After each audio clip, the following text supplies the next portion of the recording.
another episode of The Day After, the home of popular culture as defined by the actual culture. Can everyone introduce themselves? I am your boy, 6 foot plus of pure temptation. Big mouse on the east side of the bridge. You know what it is. The Shade Queen is back. I didn't get fired. I was just on holiday. I did like 3 shows and I went, but I'm back. We Shade did like Queen. 4, it's fine. Look at that. And your beautiful people is Big Koi defending your right to fuck it up. All right then. Guys, what do you do, if somebody from the past comes back, Like, do you have a different... Okay, how do you judge it? Because my lazy rule is no. Like, everything happens for a reason, innit? But let's just say you're considering entertaining it. I think it depends why we stop talking. Oh, yeah. That's You know, men love a pop-up. Don't pop up over here. And why are you popping up? Yeah, but I feel like I'm too guarded, man. I feel like... No, you have to be. Because there's a reason why things didn't work out. Yeah. If it's like life in general where we were just in different places and we couldn't make it work, that's different. And now we're in a better position to make it work. But if you got caught off because you was moving like a mad person, you and your madness, whether you're repented now, that's for the Lord. That's for the Lord. That's for the Lord, honey. That's not my business. Don't time heal all wounds and all that stuff. It does, and in my healing, I've moved forward. So forward ever, backward never. I don't do that. But people would say these things, but this is not true. In my life, it is. Of course, it's not true for many people. I've never ever taken an ex. That's a lie. I took one ex back, and it was definitely not the right decision. I tried to, and I said, you know what?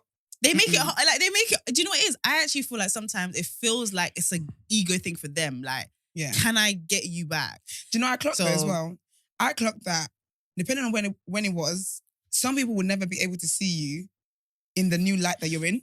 So if you met me, if I've grown a lot since the first people time, always want to pretend like they changed, man. Like, no, you have changed. But in the new light, you're not different, man. You're the same thing, man. Ask a question. Finish your point. So for me, I feel like if I've grown since, Mark is annoying me. I hate him. I'm not looking your way today. Wicked behaviour. And it's the first minute of the show. I'm not looking your way today. But like, when someone can't see you in the new light. It's true. It's the Esther and question. It's fine. It is. It absolutely is. You guys had your time. Now it's 2 of us today. But you know what it is? I think when you've grown and you're just different and you're in a different mind space, whatever. Yeah. When someone comes back, for me anyway, I found that they quickly revert to how they used to treat 100%. Me back then. But obviously my tolerance is different now. I'm not going to take it. But do you know what's fucked? It's good that you have that. Sometimes, it's not even like relationships. Sometimes when you're with people from the past, it's like you both fall back into roles. Yeah. And that's why I don't really have time to tolerate it. That as well, yeah. I just feel like you can't teach them what you've done for the last 10 years. Yeah. Like, I think it's above me now. And the person that came back, it was like 6 months later. Do you know what I mean? Different stage in life, but it's like 6 months later. And I definitely don't think it was the right decision. Do you know what I mean? But sometimes you just gotta take your L, be sure, and move forward. Absolutely. But I don't really believe in. I don't believe in going back. So did you change in that whole 6 months? Was you a totally different person? No, he was. Do you know what it is? He was still absolutely the same person. No, I said, did you change? I didn't have to change. I was perfect. Oh, you was cool. I was perfection. Okay. He came back. What do you mean? Like, I was perfection. And he missed that, but he was still not ready for perfection, man. Yeah. Yeah, that's mad. What about you? Have you ever taken a girl back? In what sense? Oh, yeah. I don't know. Because you don't have... It's not in the sense that we're definitely talking about. Yeah, like I don't own anybody. I don't own anybody to take them back. Stop making it seem like... Oh, you know people like, nah. People were like, oh, if you had 3 wishes, like, I wish for one more. Okay. Like, yeah, like... No, I don't own anybody. I wouldn't. I'll take 3. No, but none of us Have you ever been in a relationship? Have you ever been in a relationship? Of course. Like, as in, she's the only person you're dealing with? She's the only person I'm in a relationship with. You. All right, so guys, I would like to head straight into the problems that the world is dealing with while Marks deals with his own problems. Let's jump straight into the first headline.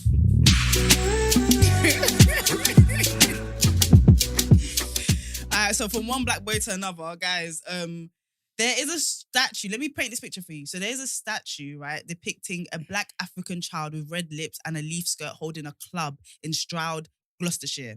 The council, which is currently Labour-led, have voted to pursue taking down this statue. However, their sentiments, especially from the town Conservative MP, Siobhan Bailey, something like that. And this is what she says. She says, I oppose the removal of history and statues. To do so serves no purpose other than to allow some people to decide or be selective with history or decide what is most comfortable and causes no offence. I want to time travel real quick to last year, where Britain was accused for being racist, and they did a whole study. Like they did a whole study, and it was led by people of colour, because obviously optics, and they decided that Britain is not a racist country. That's the funniest thing I ever heard. I think because they're comparing it to hell and America. But Yeah. like, in all honesty, why Britain, as someone who's studied history, history is like the most selective, put wherever you want to put out their thing in the world. Like they choose what they want to teach in the curriculum. So for her to now have this stance when it comes to a statue, why do you want this statue?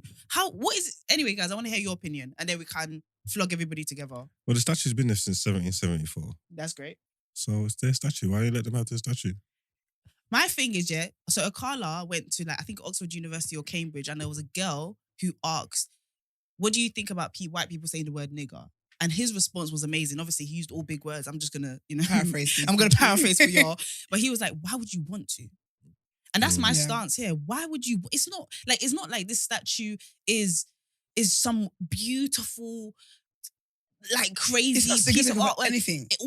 For me, do you know what? Like serial killers, how they keep like souvenirs. Oh yeah, like a toenail. This is what this feels like to me. A toenail, child. Yeah.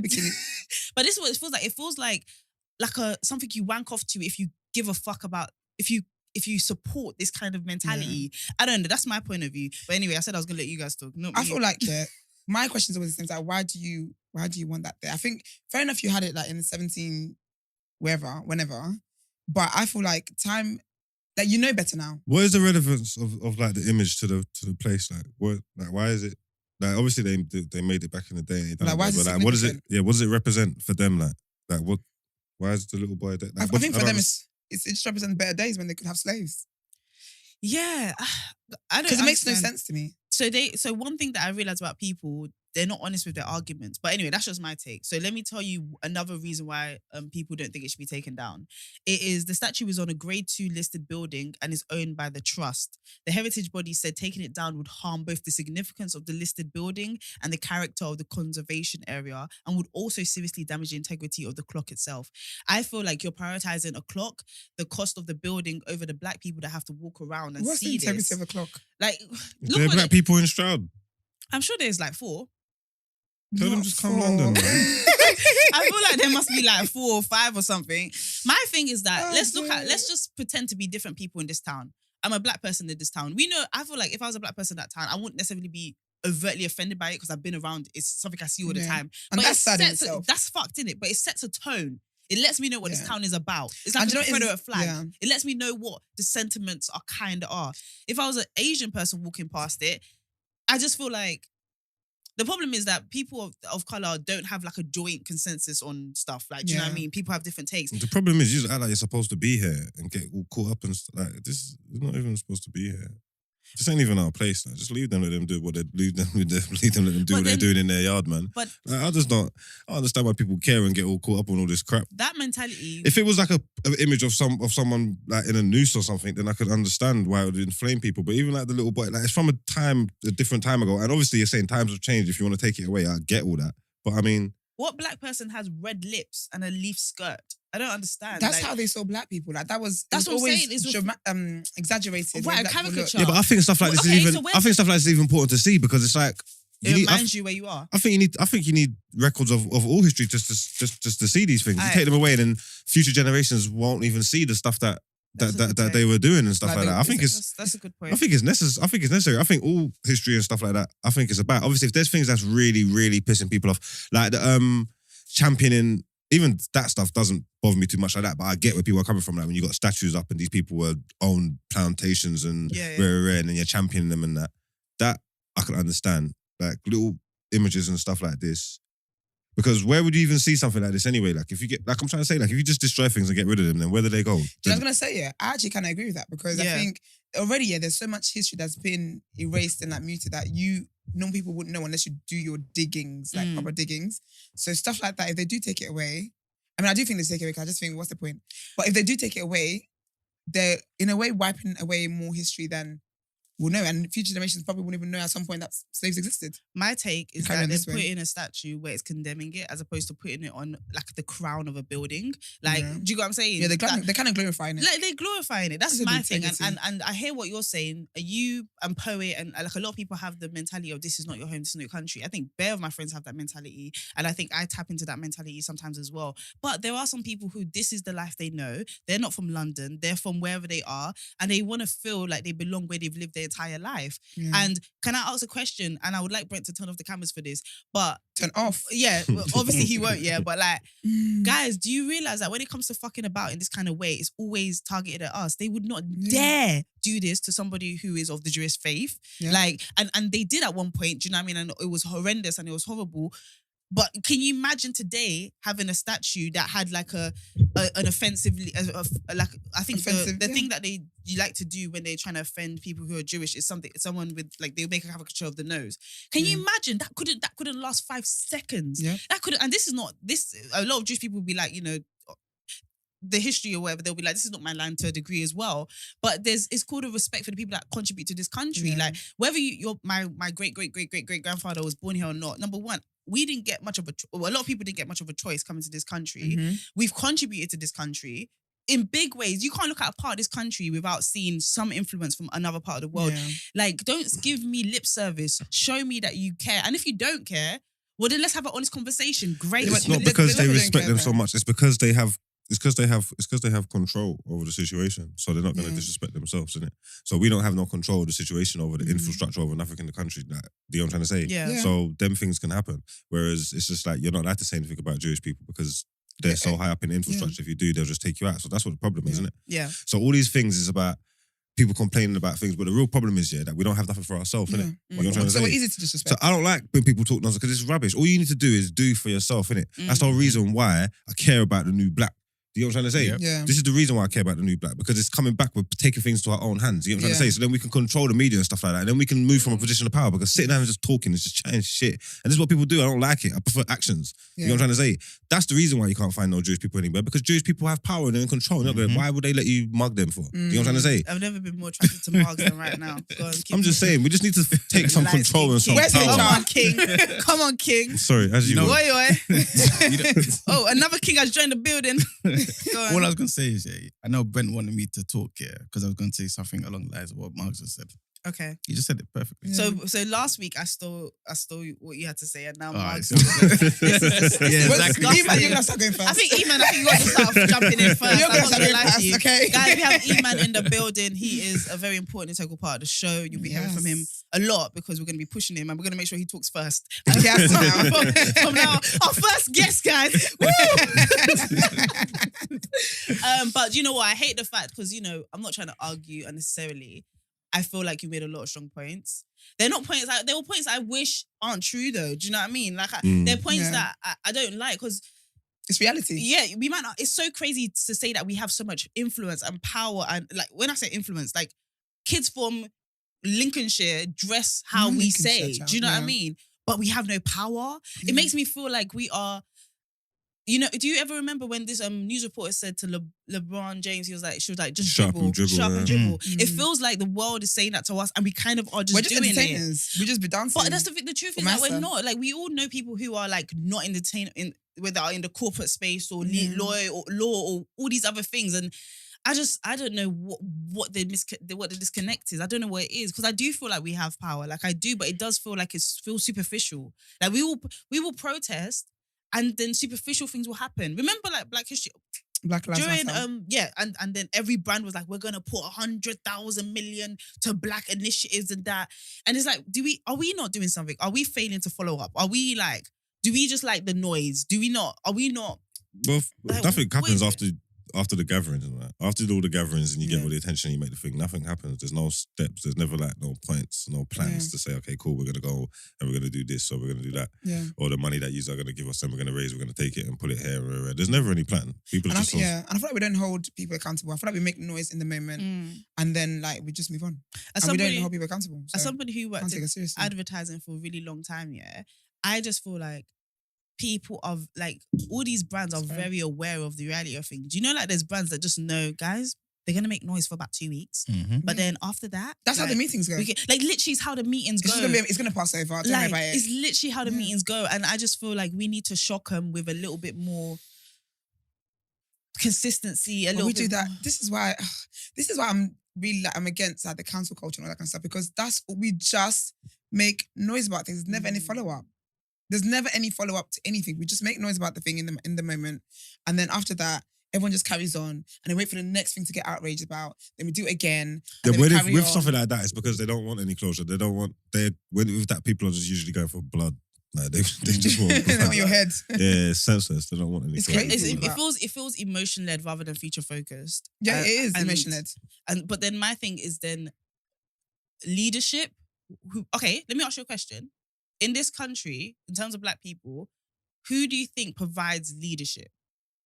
Do you think there's anyone that provides leadership? In what regard? Like, if something was happening, we planned that. If something was happening in this country, right? Like, say there was some mad fuckery. I mean, we've experienced fuckery, but let's just who say, can be our spokesperson? Like as a collective, right? Because you know, in America, there's that guy with the hair that's a civil rights. Sharpton. Yeah, there's people that you just know jump to the pulpit when things happen, right? In this country, it's a Skepta. No, sorry. In this country, who is it? Who is it? Like, who is our person? Like, and do we have a person? Do we need a person? I was just about to say to you, do you think we need that though? Why? Because why do we need that? Because I think when we're having conversations outside of our community, we can't all be... Imagine if we're all talking to Brent, but all of us were talking at the same time. Yeah. Brent isn't hearing anything. But if we all just said, you know what, Koi, this feels like you'll be able to handle this one, talk to Brent, then Brent we can have a conversation. I think sometimes it's such a cacophony of sounds, so many different... We're not even aligned. I'm not saying we have to be aligned, but sometimes power in numbers, right? I think we do need, when we're talking to the community outside our own, I do think we need a trusted voice that we fuck with. It puts a lot of pressure on them. Do you know what though? Sorry. No, Emman, go first. Emman, go. I was just going to say, ladies first. Go, do you think you get that type of representation in different political parties? So you've got black conservatives, you've got black Labour MPs as well. I think the problem... And is that enough? Yeah, so I would say no. And I don't want to like shit on these people that have like done 4,000 law degrees and stuff like that. But the connection between... And I don't think it's their fault. I think we don't have a behavioural pattern that leads for us to go and talk to them. Like in my head, if something goes wrong in my life, the MP, I couldn't even tell you where MP, probably underneath my dad, like in terms of people I'm going to talk to about a problem, like, yeah, I just don't think I have it in me to go and think of them first. And I think that's a problem. Like, it might not be them, because if you talk to MP, they will tell you that they go to door every Thursday. They will tell you they reach out to people. But I don't know if we as a people see them as somebody who can actually help. I'll be honest, I feel like we can't. I feel like if we had one person, it'd be good, but it'd be a lot of pressure on them. Yeah. But I also think as well, something that I've noticed with the black community, and don't fight me because I know you all like to tussle. But I think that even if we did have someone, if that person, because you know, with issues like this, right?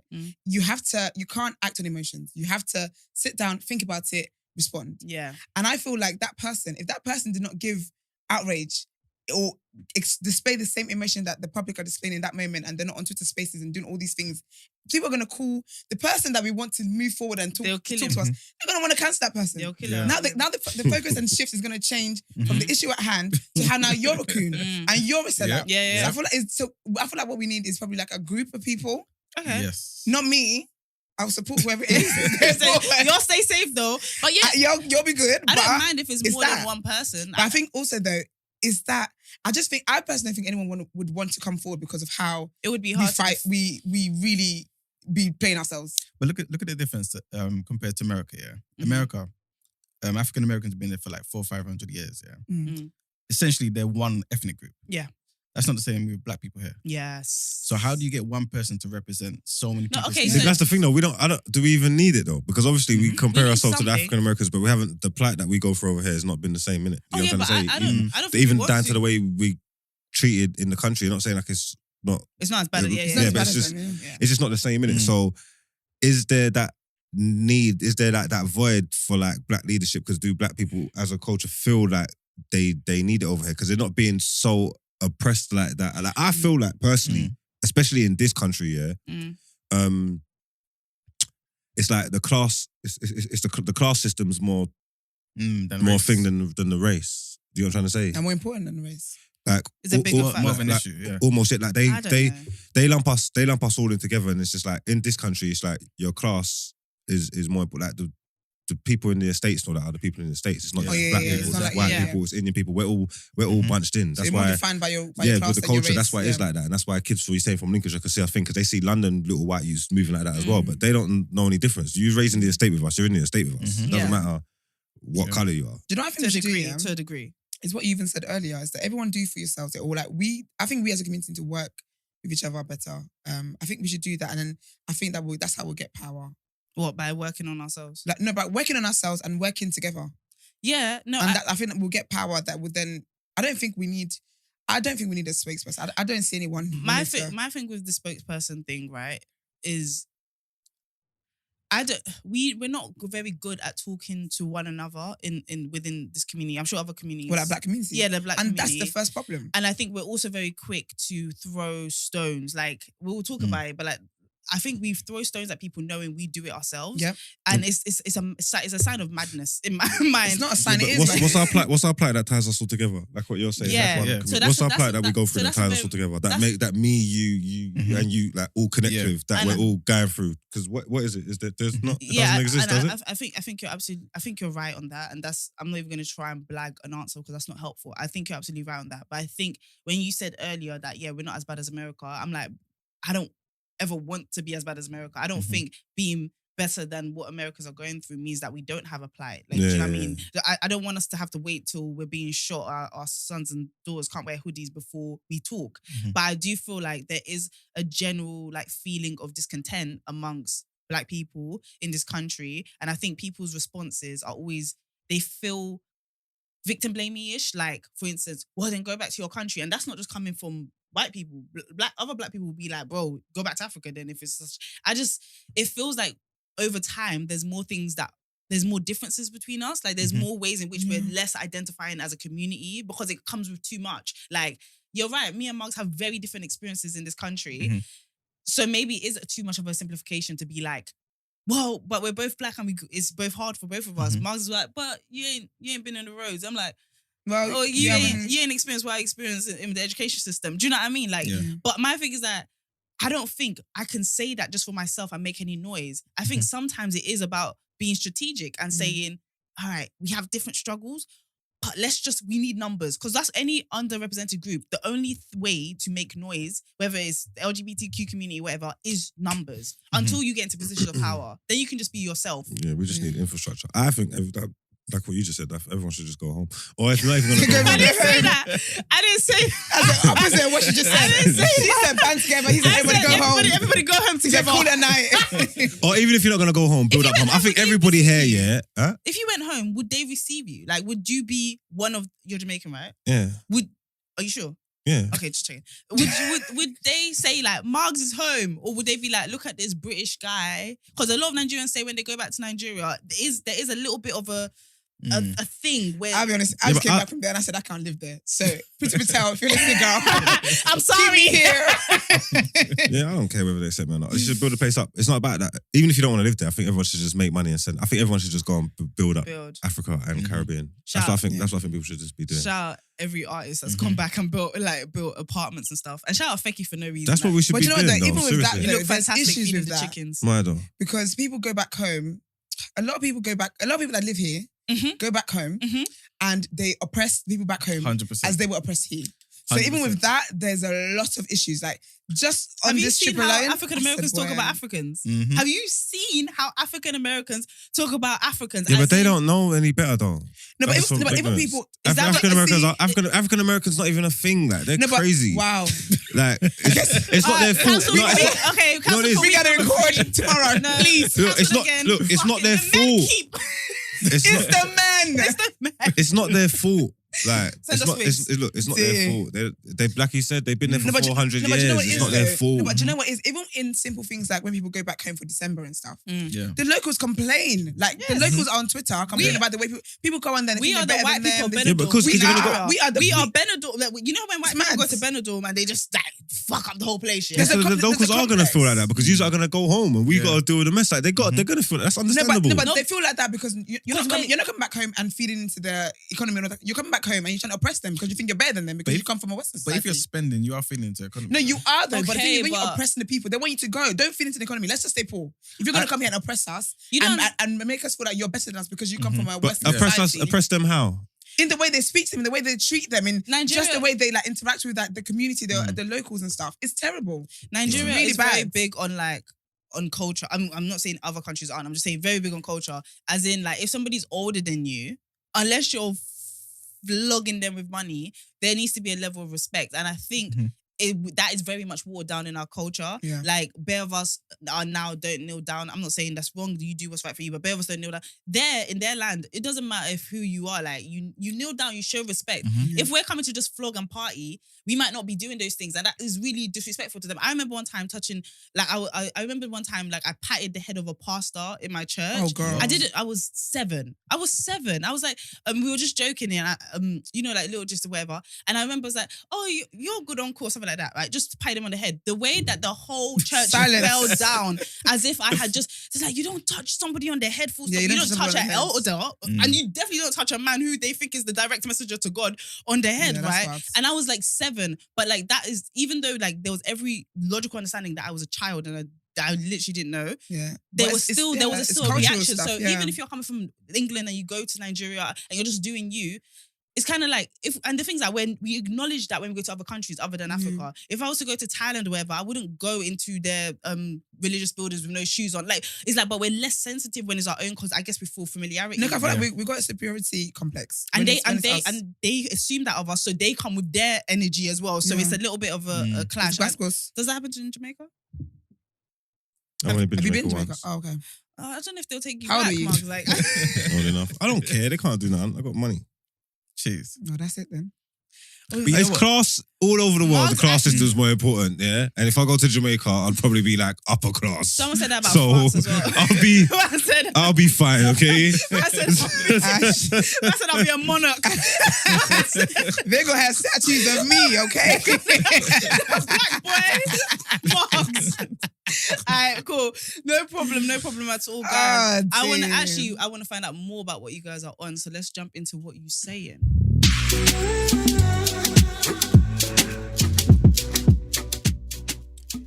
All right then, guys. So, topic of the day today is blackface a big deal. We touched on it a little bit, but let's just give the people what they want. Let's argue. Like, what do you guys think? I'll be honest with you, yeah. a lot of things happen in life, and I hope this doesn't come away. Again, y'all don't fight me. I'm tired, okay? But a lot of things that happens, I actually don't care. Yeah. Like, I genuinely don't care. Like, I don't. Like, if you want to do blackface and you're racist, just stay away from me and don't talk any kind of way to me, because then we might have a problem. I just think it is a big deal. It should be a big deal. But I think as a black woman, there's a lot of energy I don't have. Like, there's a lot of energy I don't have for certain things. But I think it should be a big deal. It is, because the thought process behind it is very stupid. Are you talking about people walking around the streets just painting their face black? Or are you talking about like when it's done or like a fake tan for entertainment or movies or something like this? No. Like when people do the blackface, it's like Halloween or something, and they paint their face black and red lips, and they're mimicking blackface. I just think you're certain traditions as well. Yeah, certain traditions do that. No, as in like this, like you're gonna see in the next headline. Yeah, but basically, Emman again, guys. He's talking first. You got the blackface Morris dancers. You know the whole Morris dancing thing. Which, old English tradition. They do blackface. Yeah, but why though? I mean, because the black man ain't Morris dancer. So why did they do that? Was like everything? What's it rooted in? Like, if that makes sense. Like when people do blackface, it's to depict black people. When they was doing it, like acting and stuff like that, they do that. Why them dancers in blackface for? Because I think that we can dance. there's different theories, right? But one of them is basically stem from they believe that in history, the Moors, right, from North Africa, the Muslims, right, when they came to England, they had certain interactions with them. So when they would kind of depict them in their traditions and whatnot, that's why they put the blackface. So that's not even, is that racist then? I think it is, man, because the Moors ain't here no more. and they're still doing it. So And they're they're not around dancing no and more. they're mocking us in some capacity. and it's offensive to the people. Yeah, but there's traditions. Well, I'm not saying it's good, but there's traditions that's been standing the test. There's traditions that people do that from things that ain't here no more. Surely, it's just people just don't care anymore because obviously it's not offensive like that. But if they was, obviously times have changed. It's insensitive, innit? But I'm saying like the core of what they're doing. Yeah. Is it a celebration of them or something? Or I don't think it's a celebration there. I guess They're taking the maybe, piss. I guess to some degree, I think. they're mocking them. I think so, yeah. I think Oh, so. okay then. Yeah. My thing is, does it even matter what their intentions are if it's offending present day people today? No, it does matter. No, for me. Well, bare things used to offend Yeah. people, yeah, and bare things that never used to offend people now. Mm-hmm. So because they just offend people now, you can't always treat it as malicious. No. I'm not saying it's not going to offend people. You have to address the fact that it's offending people, but Yeah. you can't always treat it as malicious because back in the day it was cool. Does that make sense? My thing is, I'm with Esther in terms of there's bare things that I don't care about, but Yeah. I feel like sometimes the energy needs to come for the kids, like the ones who don't have a self-esteem or haven't been traumatized yet. Like, even when I see things that are like targeted, like that are like just horrible and terrible, it's actually crazy. I'm just like, another day at the office. Do you know what I mean? Yeah. But that's not how we want every generation coming up to feel. And I just feel like we live in a world where like we're not in our own little igloos of culture anymore. Like we have insight into all these different cultures, right? And so you just have to decide within yourself is I feel a little bit ill-placed talking about this because I actually don't understand what the heart of this tradition is. Like we've spoken about it a little bit, but I don't really get it. But my thing is, in these countries, are there black people that you value? Are they offended? Like, have a conversation. Don't just stick firm with the idea that this is how it's always been. Yeah. Gonna be like that. Do you know what I think? I think that if a people or group, and I'm not going to say one person because you'll be offended over little things these days. I mean, Loser wanted to lose weight. Started calling her fat phobic. It's her body. Yeah. Anyway, story of another day. Yeah. But Adele said she's part to be a woman. I can't remember the term they used for Adele her. I've never heard that term. No, said she's transphobic. Transphobic? Or something like that. It was something like that. It wasn't transphobic, but I remember thinking... Anyway, we want the show to come back tomorrow. Yeah. Let's let it go. But I just think that if a group of people tell you that something is offensive to them, I think understand that, even if it's your culture, whatever it is, and I think cater to that. Like I do think intention does matter, but I also think that just because your intention is pure doesn't take away from me feeling offended by something. That there's people who say like, who don't know that you can't, like saying coloured and it's mad. But I know your intentions are pure. Like some man said at my church one time, I don't think he's racist, actually. He don't come to church no more. But I would like to think he's not racist in the house of the Lord. Yeah. But at the same time, when he said, I was thinking, okay, sir, this is not the 1940s anymore. No facts. Do you get me? So I feel like just because your intentions might be good or whatever, and it's the same argument with the N-word thing. Some people are like, oh, I didn't mean it in a bad way. That's fair enough. You didn't say with hard ER. But if people are telling you that they don't want to be reminded of this word, or they don't want this word used, or they don't want this happening, then just understand that. Yeah. Plus, why do you want your face to be black? What is your problem? Like, why do you think Well, if you're that pretending it's to a be a costume? black person. When Get a fake tan. Robert Downey Jr. was done blackface in the movie and everyone was laughing, what was that about? Was that cool? Who? I've never seen this. So. Tropic, but does Tropic Thunder. Yeah, but I feel like He pretended to be a black man. He was a white man. He was in blackface, full black makeup with an accent on everything. Was that all right or no? My thing is that... Furthermore, when the weigh-ins was white... Oh, but I was going to say that. Was That's that how I was all laughing. right? That's how I was laughing. No, it wasn't, because forever Flex Washington, Flex yeah, Alexander, he would never live that down. He would never live that down. Can I say, can we I not, don't care how many flat apps you've done in your career. Can we not ignore context though? Because like with what was the movie, the Wayne Brothers? What was it called? White Chicks, right? Chicks. Like I would say, right. I was talking about Michael Jackson. When he did the Michael Jackson, the flat. Yeah, I don't know what was going on there. White Chicks. I forgot about that. When that movie wrapped and he watched That's it back, embarrassing. he was like, "Yeah, alright, cool. I gotta do something with project management." Boy. Now. But yeah, like, in my head, I feel like the reason why, let's just not, because I feel like when we have these conversations, we kind of like ignore context because we just want like the facts, and I get that, but the facts has context. And the problem with when they did it, there was like almost like a novelty to it. There was like a humor to it that I think white people found funny. Sometimes you don't even know. It's after the fact that you're like, okay, everyone's okay with this. But also, the power dynamics means that these jokes are just jokes as opposed to something that's feeding into institutional racism and oppression. Do you know what I'm saying? Yeah. Like after White Chicks, it didn't lead to white women becoming... Do you know what I'm saying? Or black women trying to... Do you know what I clocked as well though? Even with that, they're basically saying they could make it as white girls and not as black women in that industry that they were doing. Yeah. It's so important. It was like, we won't be able to navigate this space if we came as just black men. Like, we need to be white women. Or like if we dressed up as black women, we had to dress up as white girls. Do you know what I'm saying? I never thought of that. No, girl, that's why. What, from that film White Chicks? On the Quiet Esther show, this is the case. They was going to the Hamptons. They impersonated a group of sister girls that was in the Hamptons. Marks, I just feel like we had a moment, and I just feel like it was a big not moment. a black man. I don't think Do that. you know what I mean? Anyway. Oh, sorry. Go ahead. Brent, cut that out. Someone clap. But what I'm trying to say is that I think with a lot of these things, right, sometimes the same joke, when it's said by different people, land differently. Yeah. So, and I know that's going to sound like double standards, but it's double standards coming off an original double standard, which is called racism. Mm-hmm. And ultimately, where we have two black men dressing up as white women to navigate this space, funny, in it, there's things that lend to the idea that they are more privileged. Do you know what I mean? It's reflecting them quite in a light that they are, the world knows that they're more superior, so I can navigate this space.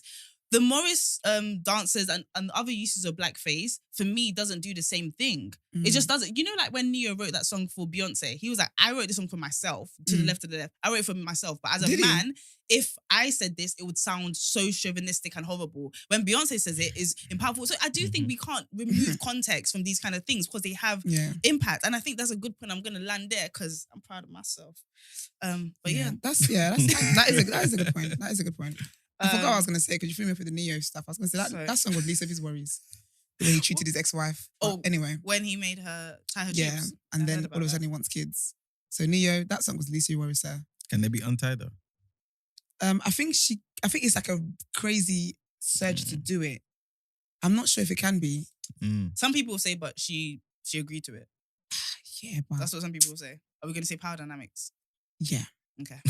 And he's just a piece of shit because you know when you can see where an argument goes because like we have these arguments so often. Like I just want solutions, guys. I just want progress. We're not gonna get it. Life. But yes, okay. Anyone have any more opinions on blackface?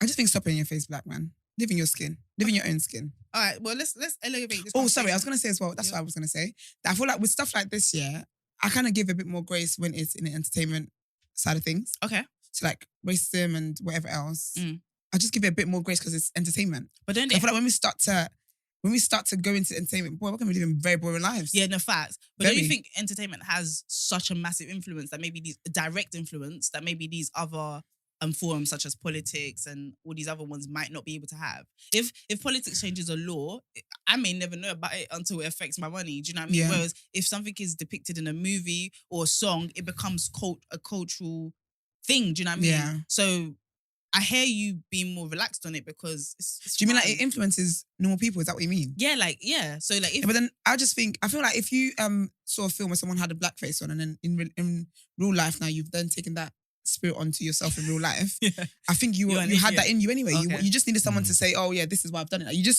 needed a reason to be like, oh no, I didn't think like that. I did it because this person did it in a film. So I feel like that spirit was already in you.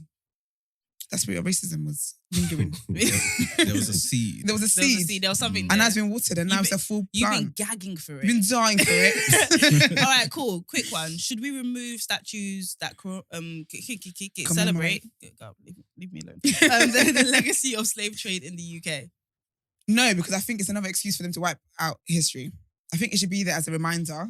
But I think people should learn they should know the significance of those statues. I know it can be traumatizing for black people. I know that, but I just think that there's a lot of history that's already been wiped away. Like when they try and return things to other lands and they're like, oh, we're giving it back, babes. You want to say you're not a bank, you stole it, and now you've been pressured to return it, and now that's what you're doing. Where are the Benin statues? Okay. I didn't want to bring it. I didn't want to bring it. Okay, exactly. I didn't want to do this to you this morning. Exactly. It's Tuesday. So I think that if they took statues down and stuff, it just gives another reason to wipe away ugly history. Yeah. So unfortunately, I think it should stay there. So I'm gonna jump on that and be like, I hear you, but then I need the statue to look less regal. I'm gonna need some sort of like clownery around the statue. But then that takes away from the important message. Yeah. Because then the future generation are going to see that and be like, oh, that's not too bad. No, it can still be, like, we can have a plaque that looks all fancy saying this was some dumb shit. Like, I'm not saying we need to put a wig on the statue or something, but like, you need to understand, if I'm walking past something and it's on a massive horse and it's looking like this person could come back in the end times, right?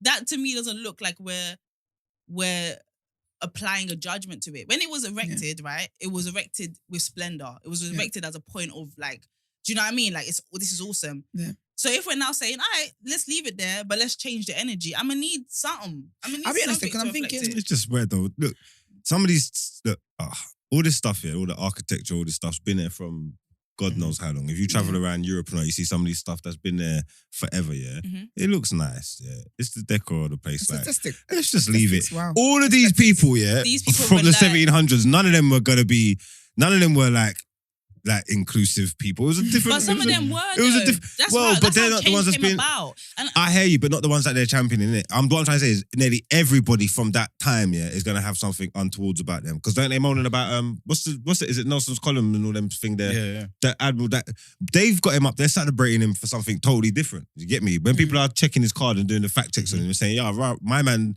done this or does that and has that," rare, and they're saying, alright, but we're not talking about that. We're talking about the great thing that he done. yeah, but Jimmy you Savile get what I'm trying to say? raised millions and millions of pounds for people, but he was doing a fuckery, so that not like Yeah, but no, but even that's different because if there's not really a time in history where that's kind like been called like that openly, if that makes sense. So it's okay, you're saying culturally, it's still if different. we go back to the context of that time, it was cool for everyone to be that way. Well, yeah, because that was Yeah, the time, oh, innit? That's how they I was. heard that, and so he's had his statue for 400 years. Big man, we've celebrated you. Like, can we now put like Peppa Pig or something there? No, but that's what I'm trying to say. Pig. Even if obviously not everything has to have a replacement, but it's like it's history in it. Like there's no culture. We're gonna take it down. What are we gonna replace it with? Because who's from the time? What great generals Can I say- and admirals have we got? Like I'm not Yeah. saying like what are we doing there? Like just leave it. Okay. Like, what's everyone just moaning? What's everyone Can I just moaning say, about? this Like, laid let's back just leave attitude- it. This laid back attitude that you have actually feels it looks attractive. It's like, yeah, man. I'm just thinking if everybody had this attitude, The world would be a better place. no, I feel like all the progress. If Malcolm X and Martin Luther King had this attitude, bro, like I don't know how They much couldn't progress would afford to come have this about. attitude. They That's was in what the I'm saying. mud. So it's They was like- that dogs was running them down, was getting hosed down by man. You think I'd have this attitude? Man hosing me down. Well, I'm walking down the But I street and just man's feel hosing me like- down. I'm like, come on, man. I just feel like our culture, black people are like traditionally quite collective societies. We're not as individualistic. Obviously, we've lived in this country, so now we've learned to be a little bit more for me and mine. But this like laid back attitude, and I get it. Like you have enough stress in your head to be dealing with statues and stuff like that. But it's these little tiny things, these micro offenses that create a culture where we're not free of racism. We're not Yeah, no, free. you're right. And obviously, Like- my attitude don't help in it because I need to be more considerate of other people's feelings. Because Not everybody's a mark. just Not because it doesn't bother everybody's me, an Esther just because it at doesn't one bother me point. doesn't mean it doesn't bother And other you know, people. You get I me? do get that because I always say that I understand that things don't affect me, Yeah. but I can think about how it might Affects affect other others. people. Yeah. But I really do think that already so much history has been wiped away that we don't even know, Yeah, that I we don't can't want to even wipe dig. it away. And I really think that if they took it away or if they made it look less offensive, Mm. it takes away from the actual impact of what was done. No, I heard that. And I think, yeah, and I just think it's in a way going to be bright history because I then I think imagine you're the next- absolutely right. so imagine the next generation comes and they still find it like still like heavy. Over time, we're just gonna be decreasing. The next thing is gonna be it will be Peppa Pig over there because we've taken it down so much, and now it's just like a figurine. Do you get what I mean? But I feel like I completely agree with you on that in terms of I'm not trying to make it less. What we see of racism, what we saw of slavery isn't even as bad as it was. It was way worse. When I hear like people that they found stuff, they used to wrap people up in barbed wire and play football with them. Like these were Mad. human beings. I Like didn't know that. it was fucked. It was really, really bad. And we already see a watered down version of it. Do you know what I mean?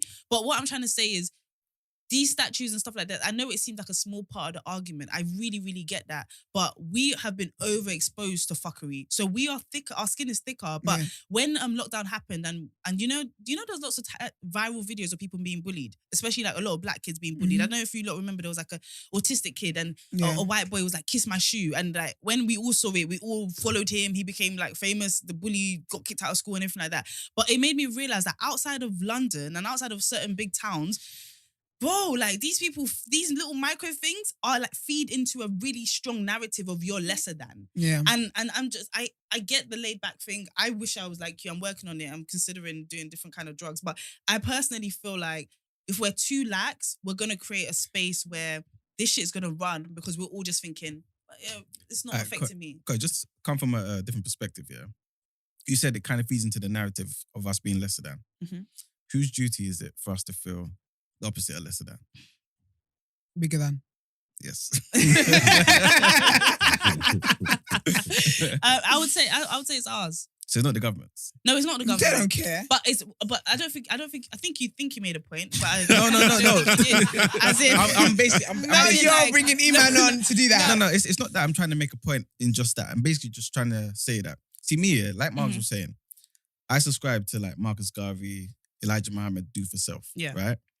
I don't believe in wasting resources and time appealing to white people to change conditions for us. Okay. That time could be put into something that betters us. Okay. That's how I see it. All right. Cool. So, go go on. Then can you point out like what is, because my thing, when you say it's our position to do for ourselves, I completely agree with that. Yeah. And I think it says a lot when like younger people who do feel threatened by this, or maybe not younger people, maybe people that are just not as thicker skinned as us, see us actively doing things to make sure that their day-to-day life doesn't feel oppressive. Okay. I know this is small. It's small to us. Guy, I'm not gonna lie to you. It's even small to me. But I'm not thinking of just me. I'm thinking of the 7-year-old kids that are holding hands, walking down Trafalgar Square and seeing certain things. Do you know what I mean? That's what I'm thinking of. Like, I'm thinking of these things are not overt, right? They're not saying you're nothing. They're little tiny. Do you know what I mean? They're little tiny things, and I think they make a difference. Like that's what I'm but saying. it's still there. Like for example, Malcolm X was comparing apartheid to the conditions in America in the 60s.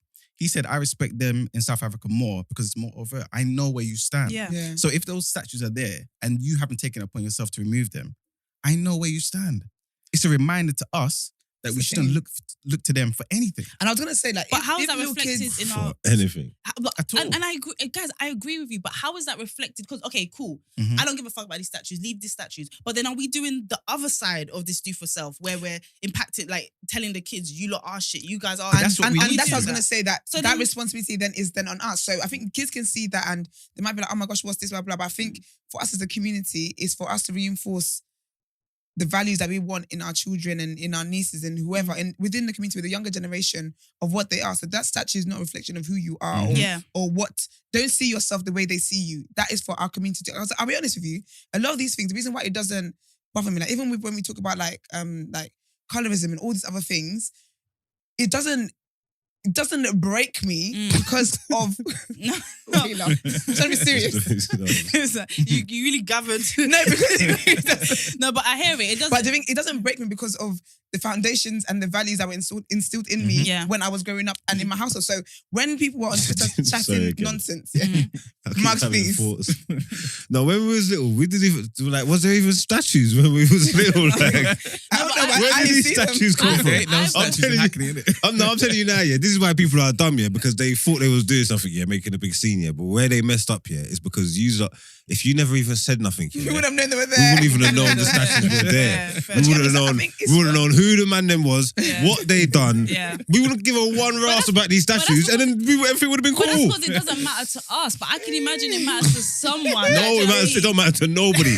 It matters to one man, yeah. And then he went and done that, and now it matters to everybody because he went and made a scene. Like what? They weren't like a committee that said, yeah, it was one man took this on his back But and do you then know what, and though? made it a big thing. But even outside of statue conversation, I do think that within our community, we do need to do that in terms of like people around. Not even, it doesn't have to be someone younger or younger generation. Like even your friends and stuff like that. Just constantly feed life into them in the way that, in how they should see themselves and stuff like that. It's very, very important. Can I ask one question to everyone in the room, right? Iman, you go first. Who was the please? Sounds hard. Who was the person growing up in this? We all grew up in this country, right? Yeah. Mhm. Who was the person that you didn't? Where did you grow up, Mark? I know nothing about you. So Really?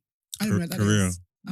Marx is biracial. Are you being real? Of course I'm not. Okay, just check it. Okay, so he even said soul because I couldn't even double check that. Do you know what I mean? But okay. I was like, where's that? I'm not gonna jump I didn't want to say nothing. I said I can't even, because you know what, the camera's on. You can see my face. I don't know where that is. Okay, so my question is, who do you remember being the first influence that kind of who do you remember being the first influence in your lives that kind of taught you that being black was great and was amazing? My mum. Your mum. Shout to your mum. Yeah, because my mum is very, like, I think my mum and my family, like, Sick. like What- I never, What about you, man? Because you were meant to go first, but Esther said my name begins with B too. No. That's my last name. Actually, I don't want to tell you my last name. No, forget about it. No, because you looked me right in the eye. I said, okay, I'll go first. Oh, because you know we're connected, sis. That's Of course, why. sis. But yes, Eman. I'm not too sure. You know, I feel like in my house, it was just pretty much a whole pro-black kind of Yeah, like black environment. statues and stuff. Not really, Hugging because you know each other. Nigerians are not really like that. You know what I'm saying? They're Yeah. not. All right, cool. But- At least that worries. But I don't know. I just because it's a very Yoruba household. All Yeah. I knew was black. Okay. Yeah. All I knew was was our That us. black culture Did is your great. parents talk down white culture a little bit? Yeah, to some degree. Yeah. She I mean, said- they had the She said, "I'm experiences. gonna let Eman answer first." You're not gonna get me. What about you, Marks? Who was like the first pro-black influence in your life that landed with you? Don't have one. I've never had one. Really, you were just He anti-establishment. said I was born pro-black. Well, you just anti-establishment, and then by curse of that, I've always you been in just- an establishment. I still identify as a criminal, even though I'm not anymore. But didn't what I'm say trying to say, that. We're trying to have a complete week this week. it's just how I identify. People identify as all kinds of things. I I'm think- allowed to identify as what I want to identify No, as. you are allowed to, but I think you're gripping onto that. I don't know if you really are a qualified criminal anymore. I'm not. But there's people that are not things that they identify as, and that's totally Okay, fine. okay, Marks. And Okay. Koi, who was And then yours? Koi, I'm just mine saying. was my no, own- but, no, let me tell you the truth. I was. Please don't tell us the truth. Do you know what this show is gonna? She said, please. Please don't tell the truth. She said, no, not the For the truth. first time, I want a man to lie. Please lie. Please lie. I never, I never needed to like reaffirm those kind of things in my household. We just grew up with that culturally, like everybody's just black and that. You get me? Like strong Caribbean influence, nannies in the house. It's just. And do you know what it is? That in itself as well is your family just putting that back in there. Do you get me? Yeah. So we didn't Yeah. class it as that, Mm. but that's all we knew. But But a lot of people Yeah. experience that and they run away from it because they feel like it's different from what's celebrated. But anyway, let's ignore and they that. got a name for y'all. Sorry, Koi, who was your first? And mine would be my uncle Shegun. 100%. My shout uncle him out. Shegun. I used to think that he was angry at white people. He used to be like, he used to say this every time. There was not a sentence. Good morning. Just because it's white doesn't make it right. Like, no matter what, that was how Big we him spent. up. He was like, just because it's white doesn't make it right. Because I was born in this country, he really, really wanted to affirm to Make me that sure, your yeah. cousins in Nigeria are not lesser than you. Don't think I you're better love that, because of your see? closeness to white people. So I could sneeze just because you're white. Don't make it right. Like, he would say that all the time. And imagine an African accent. And it took me such a long time to realize he wasn't angry. He wasn't an angry man, but he was actually somebody that was just trying to say one day you're going to have to Reaffirm. confront the fact that you are not them. Yeah. And what And- does that say about you? So you need to love being black. He used to say it so much. And yeah, so it was my Uncle Shagun. That's sick. There you go. Yeah, Shout I don't out. think I was even like really like aware of race until I went to like secondary school. Yeah, I wasn't. I went to school in like a white area, like Islington, white area, and there's loads of black boys there as well. So the racial divide in our school, even though like we're cool, but you can see it. You know what I'm trying to say? Like we do things like blacks versus whites. And, Yeah, I knew colorism before I knew racism, probably. I didn't even know that. Yeah, I knew colorism before. I knew colorism before I knew racism. I'll be honest, I feel like colorism, yeah, I didn't know there was a word for it until recently. And I think with that as well, Like, was you aware of white people as a kid? Like, did you think people were different from you? I knew they were white. Yeah, but no, Because you could see. no, Yeah, but like, but- do you feel like obviously you know they're white because I grew up white, Yeah, but I didn't think they were Indian, better than Chinese, me. Like that. but like they're just Just people. they're just people, innit? I just got different skin color to me. Yeah. Yeah. But I never thought they were better. And I That never wasn't thought my they experience. I never thought they You thought said they that were wasn't? better. But I think secondary school is when I clocked the ignorance and yo, we were crazy. Secondary school was like going back to Africa for me because it was mostly black people in my Yeah. secondary school. So like we just were the ruling class in my secondary school.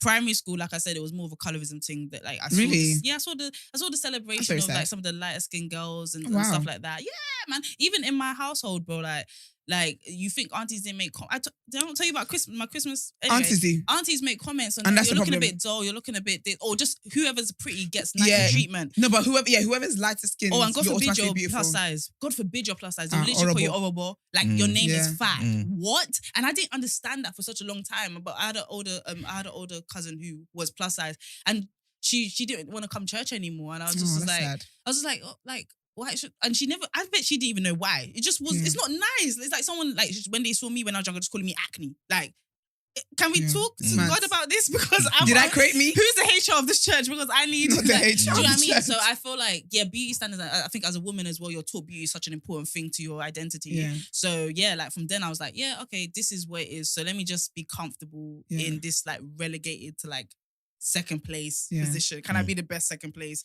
I obviously don't feel that way anymore. It just was like as a child, you just try to make sense of whatever you're given. Yeah. But yeah, racism wasn't a thing that came into my life until probably older, like when I was 8, like 16 plus, when I started going into spaces that were more white, and I had to code switch and I had to get really good at that and stuff like that. So that was crazy. But we definitely do need to address that though within our community, especially back home. What, code switching?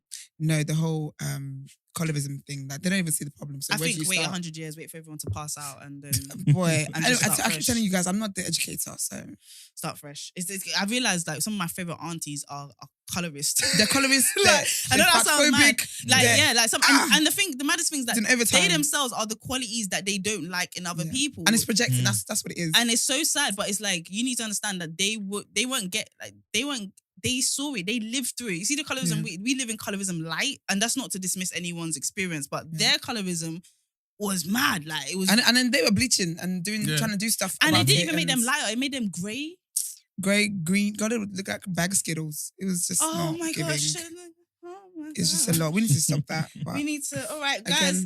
Again, I don't want Nigerian Twitter coming for me. Oh my gosh. Anyway, guys, they're the worst. I feel like we discussed headline 2 in the first segment. Yeah, pretty much. So I would love to jump into one of my favorite segments on the show.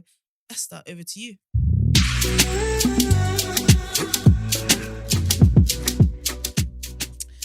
Word on road. It's just back. It's back. I'm back. I'm so excited. Funny enough, actually, my first 3 are Nigerian, so know where I'm at.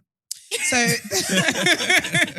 the first one is about a police officer who went on Nigerian Big Brother, and she's been given a final warning over gross misconduct. Was she a Nigerian police officer or UK police officer? Nigerian. No, girl. For the Met, sorry. Oh. So she's a Met police officer. Yeah. In 2019, she went on Nigeria Big Brother. Yeah. Her name is Khalifat Kareem, and she went on Big Brother without permission, basically. So she requested unpaid leave. Obviously, because you're going to be there for a while. Yeah. So you don't really know how long you're going to be there. Yeah. And I think it's the worst thing. You get leave, and then you're the first one to get out. I'd be so upset. What do you have to do all of that for? But anyway, so she her request for her leave was granted, but she wasn't given permission to appear on the show. Which obviously, when I think about it, I don't really want a Met police officer. Actually, I wouldn't mind that, but I can see that there's going to be some kind of breach of something because it's the Met police. Did she have sex? No, that's not the fact that she was. How'd you get there? Sorry, I'm thinking, what are they upset about? She went there. She's a human being first. She was fun. But I feel like institutions over here are more serious. Yeah, but I think there was also another thing about her taking her work laptop. Yeah, I was gonna get there, but Koi keeps. Oh, sorry. No offense, but you know. Continue. Okay, so she got permission for the leave, unpaid leave, because they're not paying you, they don't care. But she did not get permission to go on the show. So the permission to go on the show was not granted, but she went on the show anyway. And so she took her work laptop. And first of all, you people need to stop booking holidays in other countries and taking your work laptop. There's VPN, they're going to trace where you are. But anyway, so she took her work laptop. And obviously, when you do a show like that, you have to hand your laptop to the producers. That in itself, I'm sure that's breaking some kind of GDPR law. Do you get me? And babes, Nigerians don't come for me. I'm one of the people, but 419, fraud, all that stuff, sis. Was that really a good place to take your laptop and leave with them? So anyway, she did that, and they found her that she breached the standards of professional behavior, and it wasn't. Basically, their problem is that it's not in her best interest or the Met's best interest for her to appear on the show. And basically, they had a detailed investigation. This is in 2019, by the way, so I think they kind of just concluded it now. But they said that she should face gross misconduct proceedings, and she's now been given a final written warning. But sis tried to I think she just wanted to live her best life. Personally, I think she is living her best life because now she's basically an influencer. She's got 1.4 million Instagram followers. She's got a beautiful family, a husband and a beautiful baby. Wow. You can't keep a black sis down. So does she even want to be back at the Met, really and truly? I think she still lives here. I looked at the backgrounds of her picture. She still lives here. But basically, her profile on the show, she said that if she won the money, she's kind of going to do some good deeds. So the prize money was 30 million naira, which is £68,000. And she was going to host a travel show, touring Nigeria's beauty spots and investing in charitable causes. Anyways, sis didn't win. She was voted out after 77 days. Oh, that's a good one. I think 77 days is good. In a Big Brother house, that Big Brother in Nigeria is different. I haven't watched it, There's some clip I remember from years ago. I don't know if they're still doing that, if they would allow that today. But I know that the climate's here is not, and they don't care over there. Okay. But some guy slapped a girl in there. Oh, maybe I did see that. She's like, slap me now. Slap me now, bitch. Yeah. And he literally, he slapped in the glasses went to the other side of the room. Oh yeah, I remember. Do you remember that? Yeah. I don't know if they would let that happen today. She was asking for it. She was dying for it. She actually was asking. She was actually asking for it. So And he delivered. so But you can out. do that in this country, yeah, and the man obviously won't do anything. But she's obviously from Nigeria. Yeah, don't know, the mindset over there is Yeah, it's so definitely a different mindset. different. Listen, when in Rome, understand you're in Rome. And I felt... No, Duppy know who for frightened. The type of people that would do that, they're not letting them on Big Brother. Yeah, exactly. There's man over there that will do that. They're just not But you know letting what's them on Big mad? Brother. Most people in Nigeria, 9 out of 10 of them would do that. So they're all of Big Yeah. Brother. That's the problem. Yeah. It's mad. I think even when that happened, I think the conversation was very different from like a UK-based conversation. It was Kinda, very it much was she a meme. asked. I'll be honest. Yeah, people I were was like, laughing about it. People were like she literally asked for it, and then after he slapped her, what did she do? I think she had to fight him, or she just. Yeah, But you know, Nigerians, when they ask for a slap, they get slapped. They're like, "Oh my god, she slapped me." Well, what do you think was gonna happen? You did feel that, right?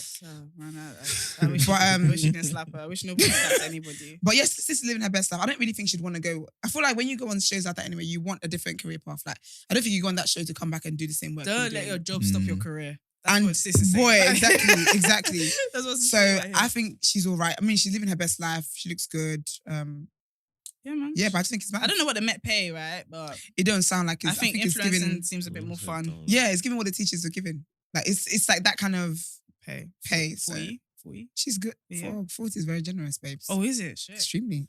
All right, well. But yeah. So on to another Nigerian person, but this is Black excellence. Burna Boy. Cheers. He sold out the Madison Square Garden in New York. And he was catching bras. He was catching bras and he said, keep it coming, keep throwing the bras. That's crazy though, anyway. But yeah, so he is actually the first Nigerian artist to headline a concert at that arena. Wow. That's massive. That's really big. That's massive. He said, y'all keep the O2. Boy, keep Wembley. Wow. And he did Madison and he sold out. So that's amazing. And His mum must be so proud. very. She's a manager as well. She manages him. So yeah. So and also at the concert, it looks really, really good. I need to watch it. They did live stream it as well. I was upset. I can't lie. I would have paused my holiday to watch that because I love Burna Boy. And so during the concert, obviously and he's a performer. Personally, I think he might even actually be one of the best performers in Nigeria. I won't say Africa because that's ignorant of me, but in Nigeria, I would say he is because he actually gives you a show. Yeah. And some of these artists are not. And I'm sorry to say, no shade, but if the shoe fits Cinderella, She says no shade before You need to- releasing shade. it's like actually no one else. 2022. You can't just come and press play. Understand. Your DJ presses play and shouts at us. Perform. We're not paying all that Who are money. you speaking to, Esther? The people's star, who's a boy. You need to perform. You need to perform.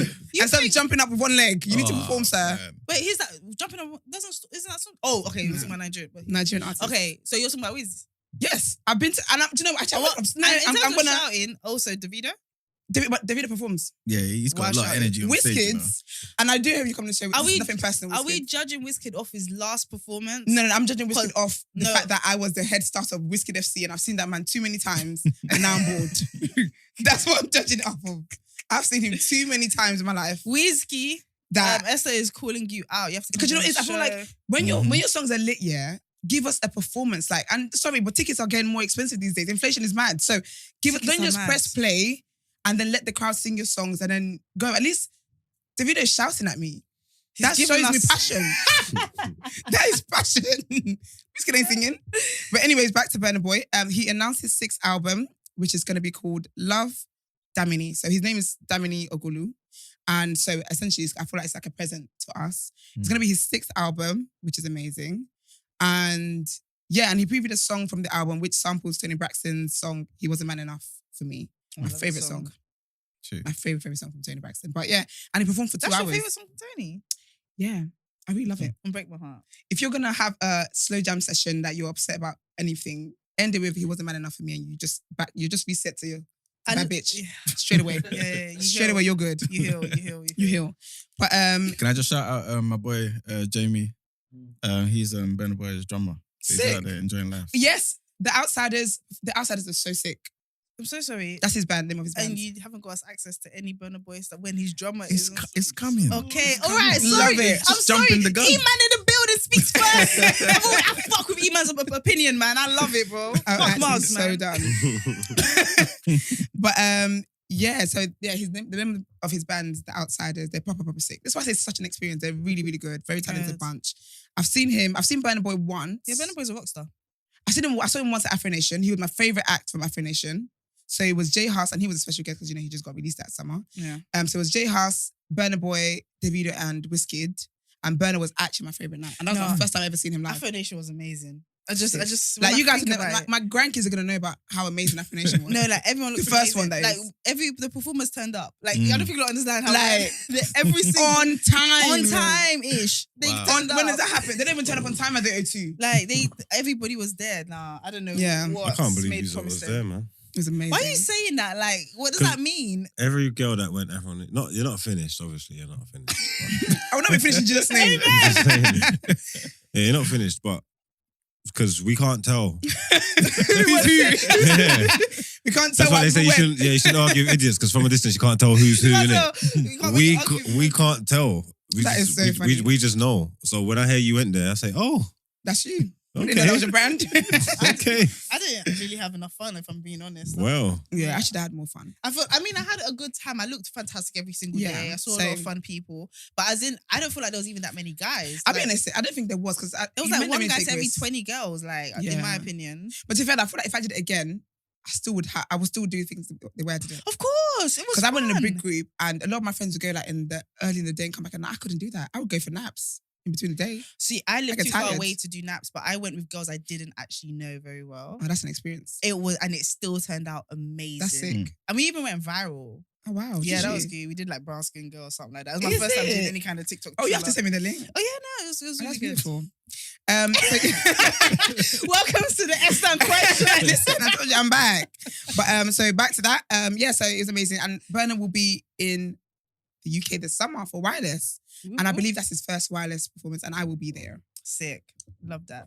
Unless y'all want to give me backstage VIP, that'd be great. Come on, because I'm currently in general pop. So I would like an upgrade. It's gonna change. Listen, this Wireless, she's gonna be on the stage. Okay, period. I'm happy to do that. So yeah, that's my other one. And we need a musical intro for this. I can't believe we don't have a musical intro for this. We do. Brent, get it together. There was a third Nigerian as well that's also featured in here. It's really Nigeria's Day. Oh, is it? Yeah, Tion Wayne.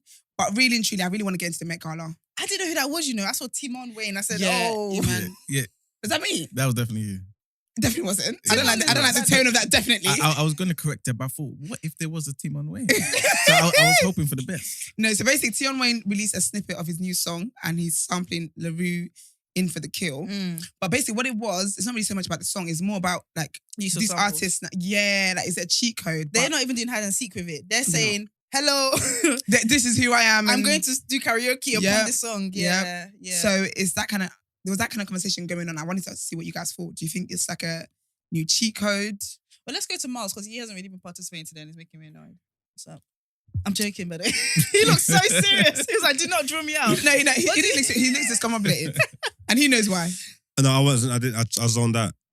You were what? I didn't hear what the question Yeah, exactly. was. That's why he was looking like that. That's what I was saying to you, that he knows why. But basically, I was saying how Tion Wayne released a new sample. You were annoying. Yeah, but what's the question? So is a dual artist, Tion Wayne? So, UK rap artist. I don't know what the UK born musician. Yes. So she had a lot of success with drill. So yeah. So basically, people are kind of talking about whether this is now the cheat code for them to just throw in a drill beat and a sample.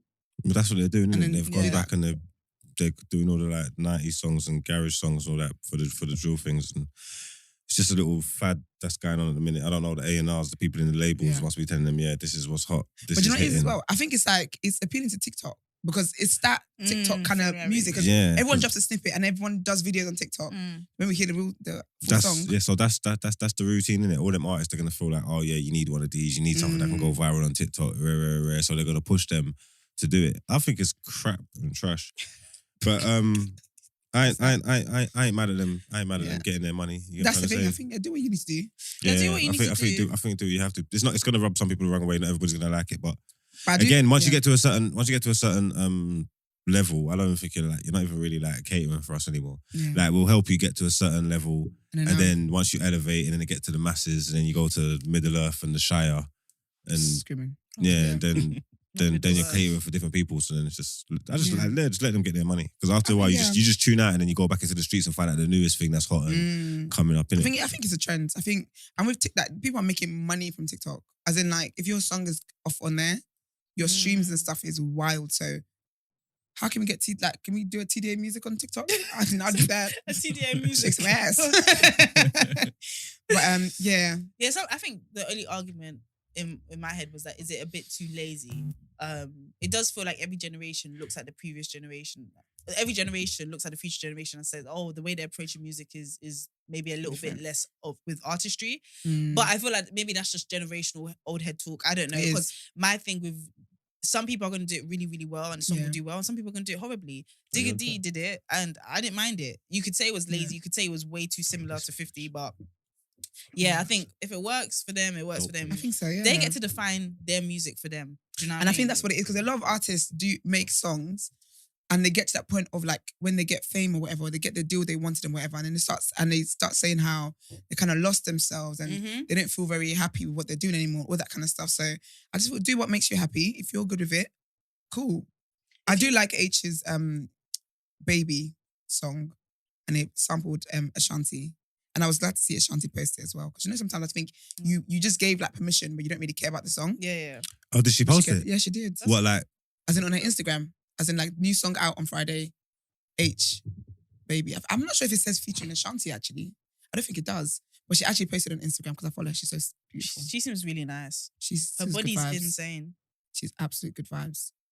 But yeah, I don't think, She's actually become to the UK. It does, actually. It says H and Ashanti. Baby. I think she has love for the UK, because I remember she got her hair done by, like, one of my friends who owns hair stuff, whatever. And she was like, you know, some could come and don't really want to promote, but she was very present. I love that.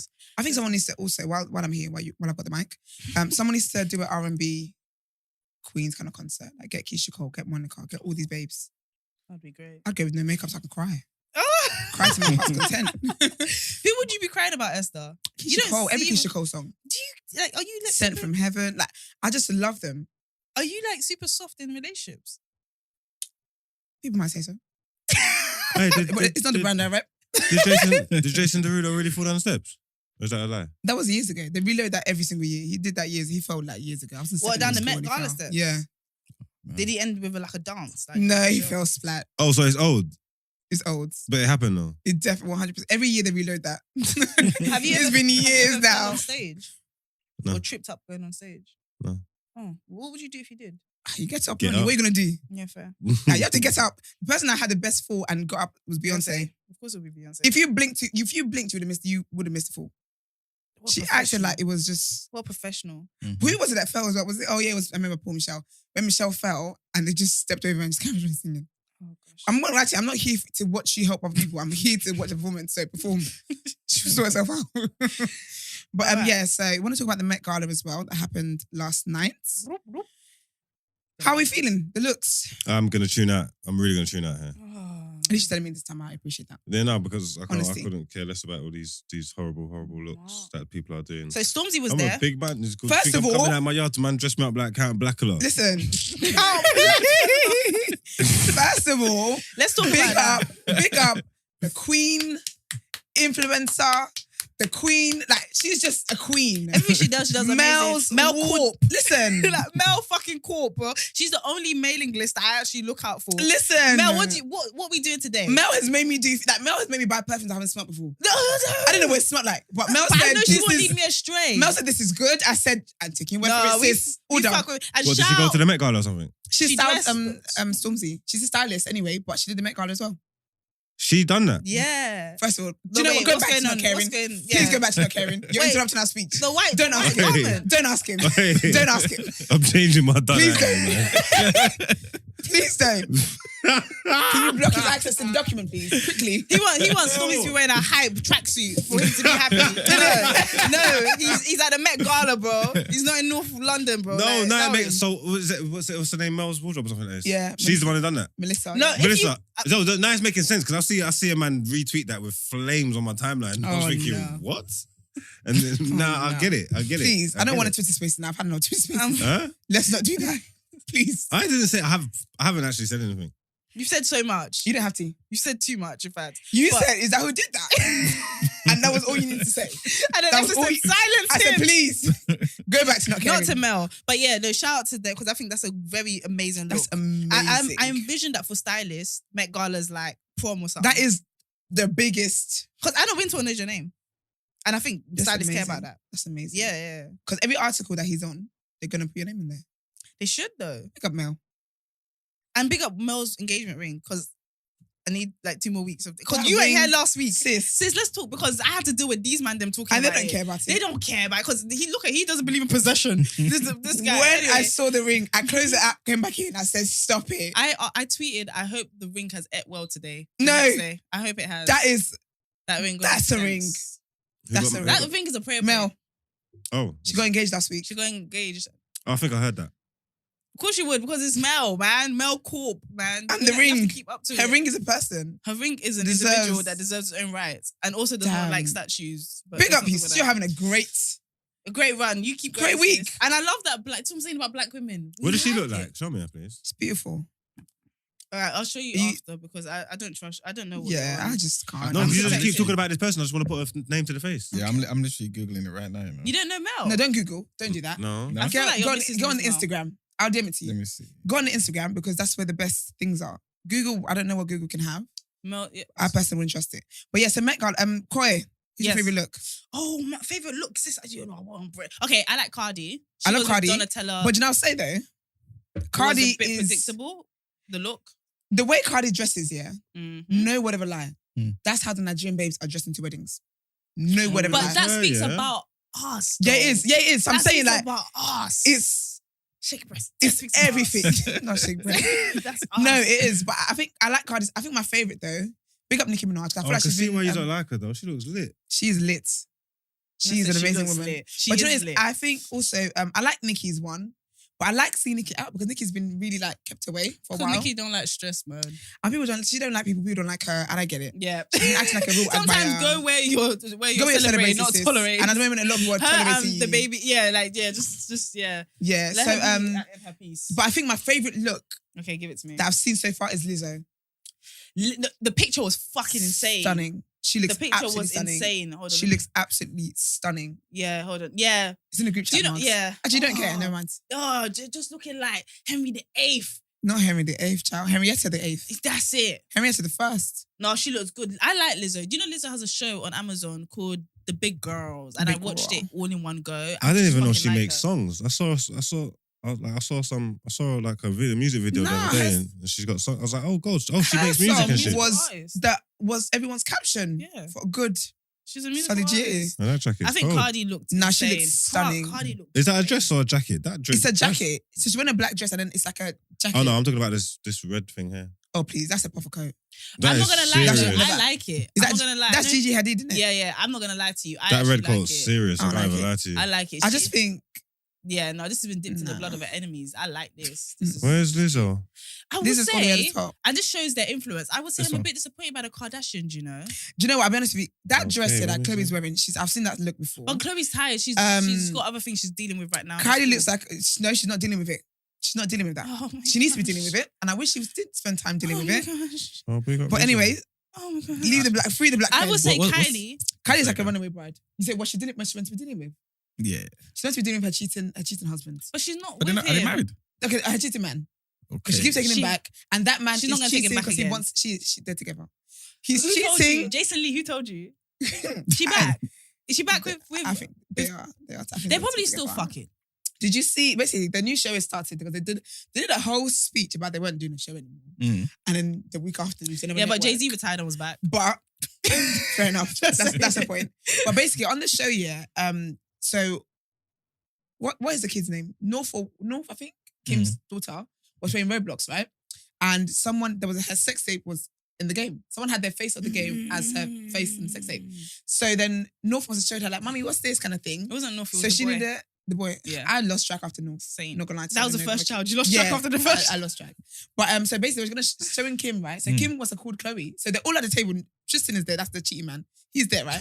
So she was like, Chloe, I need to show you something. If you see the way Tristan started sweating, this guy was like, he looked for the other black person in the room, which was Kris Jenner's husband. Yeah, he was like, shit, they've caught me again. Thankfully, it wasn't him. But did you see the pathetic scene? And it was pathetic. Oh man, when Chloe was like, yeah, but people don't know that I'm crazy.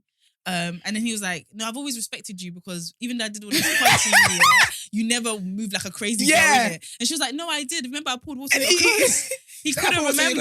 He was like, you've never scratched my tires. You've never. She was like, and she was trying to basically do like she was like, you know what I mean? Because the cameras were on. Yeah, she was basically saying, no, you know I'm crazy. I just let you off. No, you're not. He said, like, stop it. No, you're a loving woman. You've been by my taken me side. back every time I've cheated on you. You've taken me back. Is she still with him? Yeah, I think they're still together. I just think she's too embarrassed to say.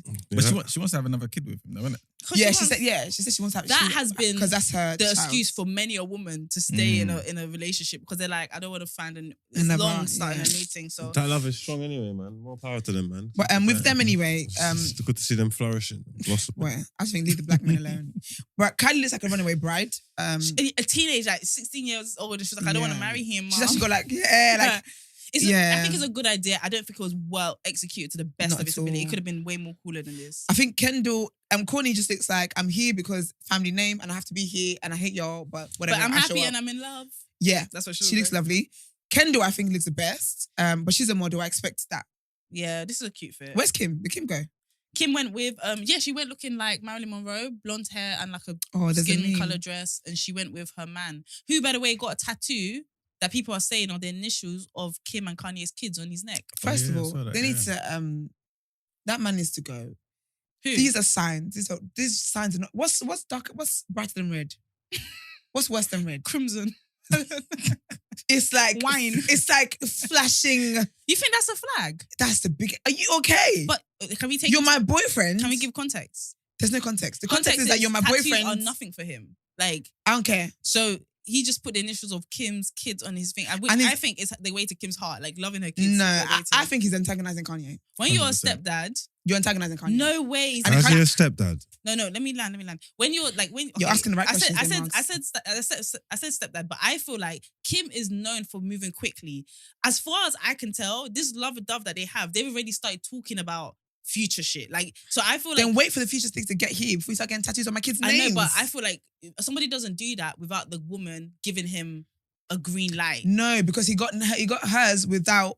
No, I know, but like, when I say green light, I don't mean green light to get tattooed. Green light that you are in this zone. This isn't weird. This is. Do you know what I mean? Like, do you know what I say? I don't agree with that. Yeah, because he got tattoos of her names like earlier, like really early in the relationship, which she loved. Yeah, but she loved when she then saw it. But at that point, he didn't have a green. Yeah, he didn't know.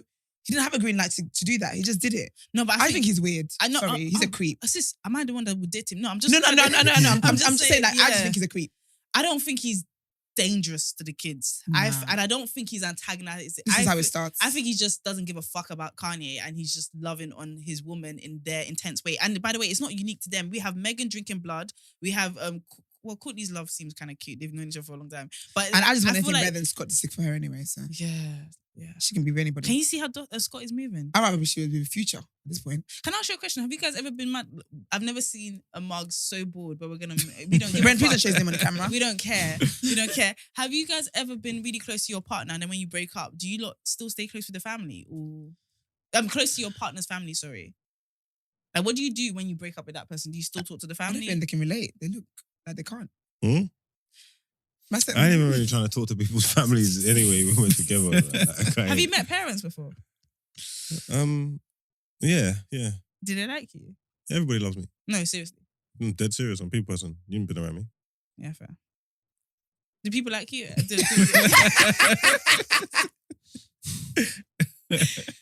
What about you guys? Do you guys have good luck with families of your partners? I think Esther. I can be cool. With them because I think when things end, like I don't take things like.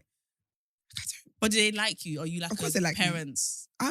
Listen, your mum loves me. I'm a daughter. Oh, that's cute. Because sometimes I've had like relationships outside of the person. Oh yeah, just with the mum. Yeah, with the mum. Yeah. What about you, man? Yeah, I've never had no problems with family. Cool. Yeah. I do want to say as well though. Sorry, back to the Met Gala. I do want to say Future is dressed like Did Future go? Yeah. in That's that. your king. In that. Russell He looks like dealt an with him. errand boy on a Sierra and plantation. Russell. Oh, I And thought I that just was hate Lewis it. Hamilton. No, it's No. Future. That does feel a little bit Lewis Hamilton-ish. though. Yeah, I just glanced over it. I thought it was Lewis Hamilton. But Future's in these spaces. That's beautiful for him. That's what. Of course, he can be anywhere he wants to be, but he just looks like. She said he Do can you know what he go. looks like? Do you watch Bridgerton? Yes. I don't, but I know what it's about. But he looks It's like good, you know. he looks like a server on there. Yeah. Like I expect him to be serving yeah. water and I think with stuff with there. guys though, like everyone says, the guys always look quite dead unless you're like a guy who entertains like dressing with women's fashion. no. as But well. is this Gunna? Which one is this one? Sorry, what is I that? don't even know. Is that Gunna? I think that is Gunna. I have no clue. I think it's Gunna. Gunna looks nice. Also, no one would ever do it like Chadwick Boseman. So shout out to him. But his look was sick. Wasn't his look similar to Stormzy's? No. What was it? Wasn't his look His a was white like suit it was with? proper big. It had with a co- gold trimmings around the edges and had like crosses all over it. It was nice. Stormzy's is just plain white, but he's added a oomph to it. Okay, I hear it. But yeah, That but was a Met Gala. it's Met Gala, man. I just think it's cute. I've done a reaction to that, and it felt like I've done it just the other day. I don't understand how that's come around. Is that once a year? What Met? Yeah, it is. Yeah, Mm. I don't understand how that's It come does around feel like so it came fast back again. round. he came back quickly. quickly. Did I have one? No, but last year was lockdown, wasn't it? Oh no, but I've done COVID. one. I've done a reaction with Lippy. I've done a video. I remember it like it was yesterday. Okay, maybe It- last I year. don't know then. how that's come It was- around it so was- fast. I wasn't sure if they did one last year. Actually, they did. I think so. I remember people. They did. having masks with their looks. Hmm? I remember people like wearing masks with their looks, as in they made the mask part of fashion. Did Rihanna go to this one? I think he went. Was it No, because she got a statue. But if Rihanna went, she would have worn a crop top anyway. So we've seen those looks. She would have went naked. We've seen enough of those looks. Oh my gosh. So that's all from me, guys. Pregnancy We make love go it. again. Thank you for Word on the Road. Let's jump into the news.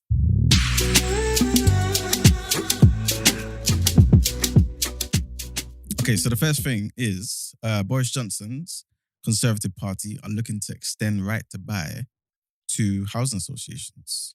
So basically, what is right to buy? Right to buy is basically when you have the opportunity to buy your council house at a big discount. Before, Sick. Before with housing associations, you had a scheme called Right to Acquire. Similar to Right to Buy, same principle, but the discount was a lot less. So with Right to Acquire, the maximum discount you can get is like 16,000 off the market value. With Right to Buy, I think it goes up to about 100k Oh wow. discount. Yeah.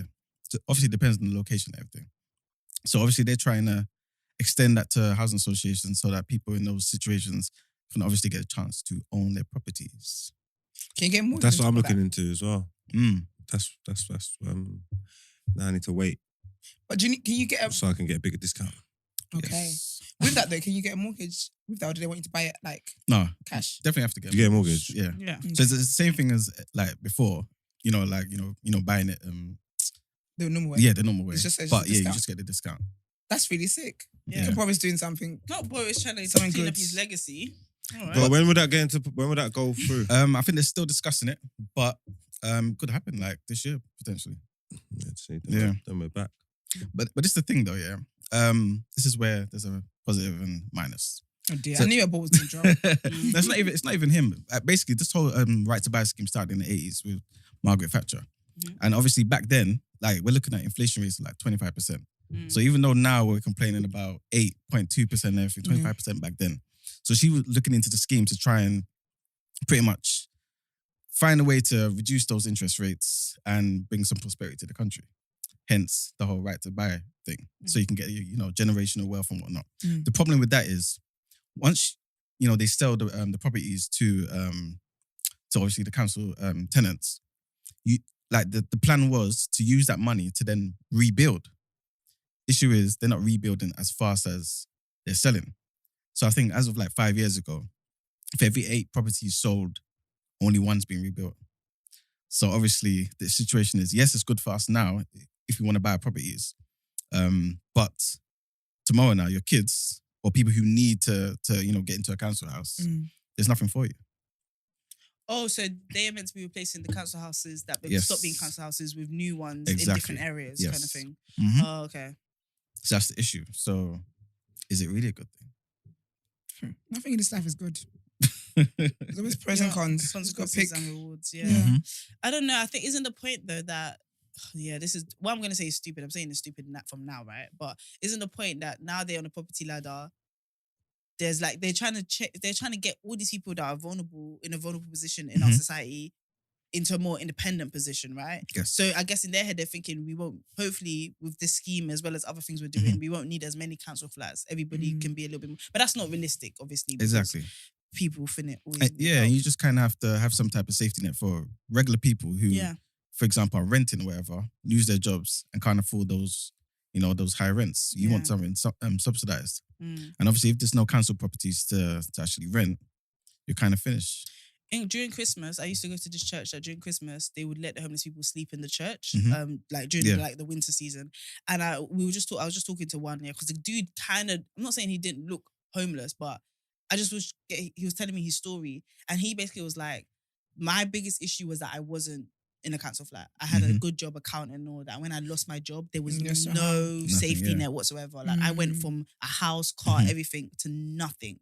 And so I guess these are the kind of people that will be affected by them not having like any kind of safety net in a society. And the worst thing, this country would fall apart.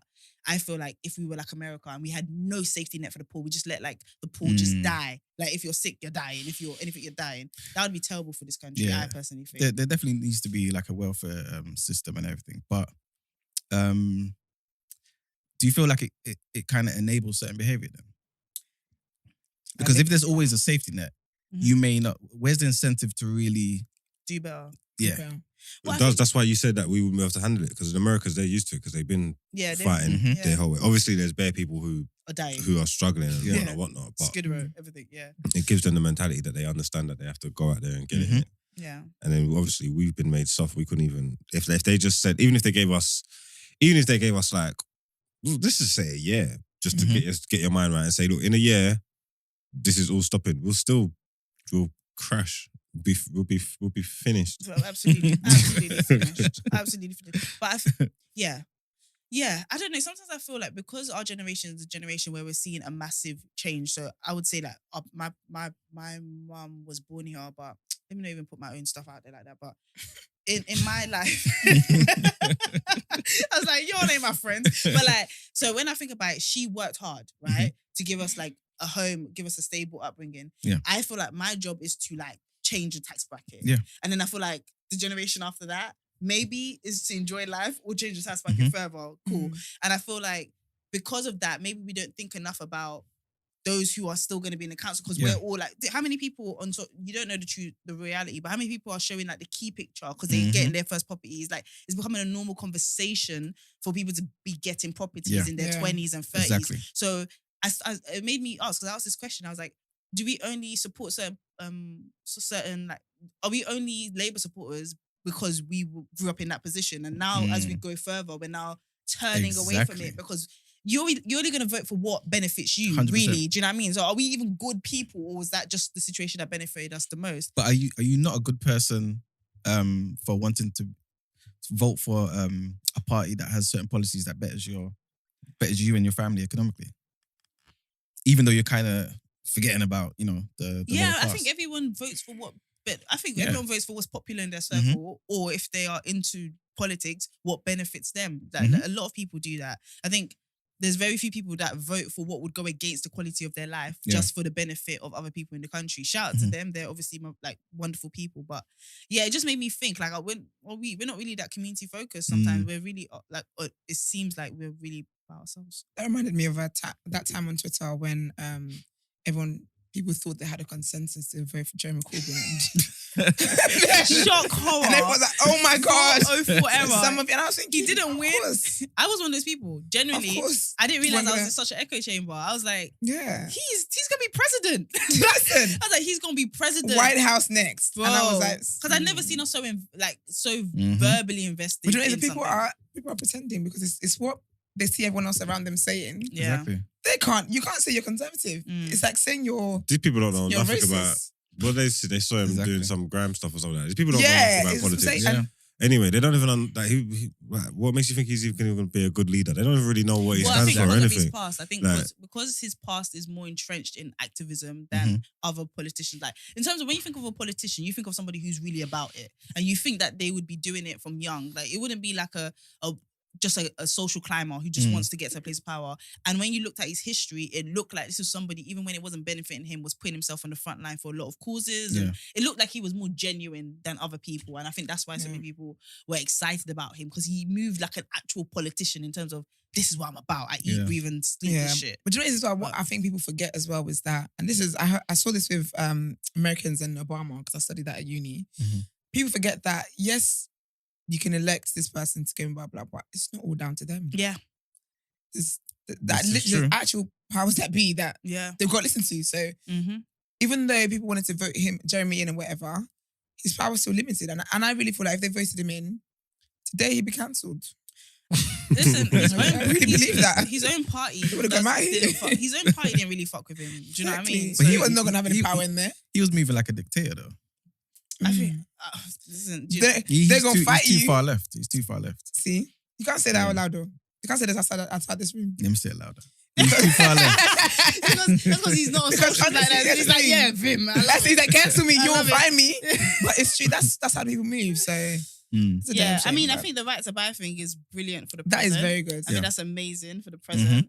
That feels like a big. We need the dates. They need to announce this after everyone saw their payslip.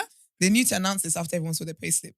My problem they is, need to. Quick question, obviously, because obviously I'm on a show that reports the news. So remember a couple of days ago, you lot talking about how Boris could be out sooner than later, right? So would that mean that this is out? So if you tell me that it depends. Yeah. Is this over the Christmas party things? No. What, it's over everything. Yeah, pretty His much. party are like, we don't think vote of no confidence could come through earlier than another time. And I wouldn't have known this if I didn't tune into the day after. That's right.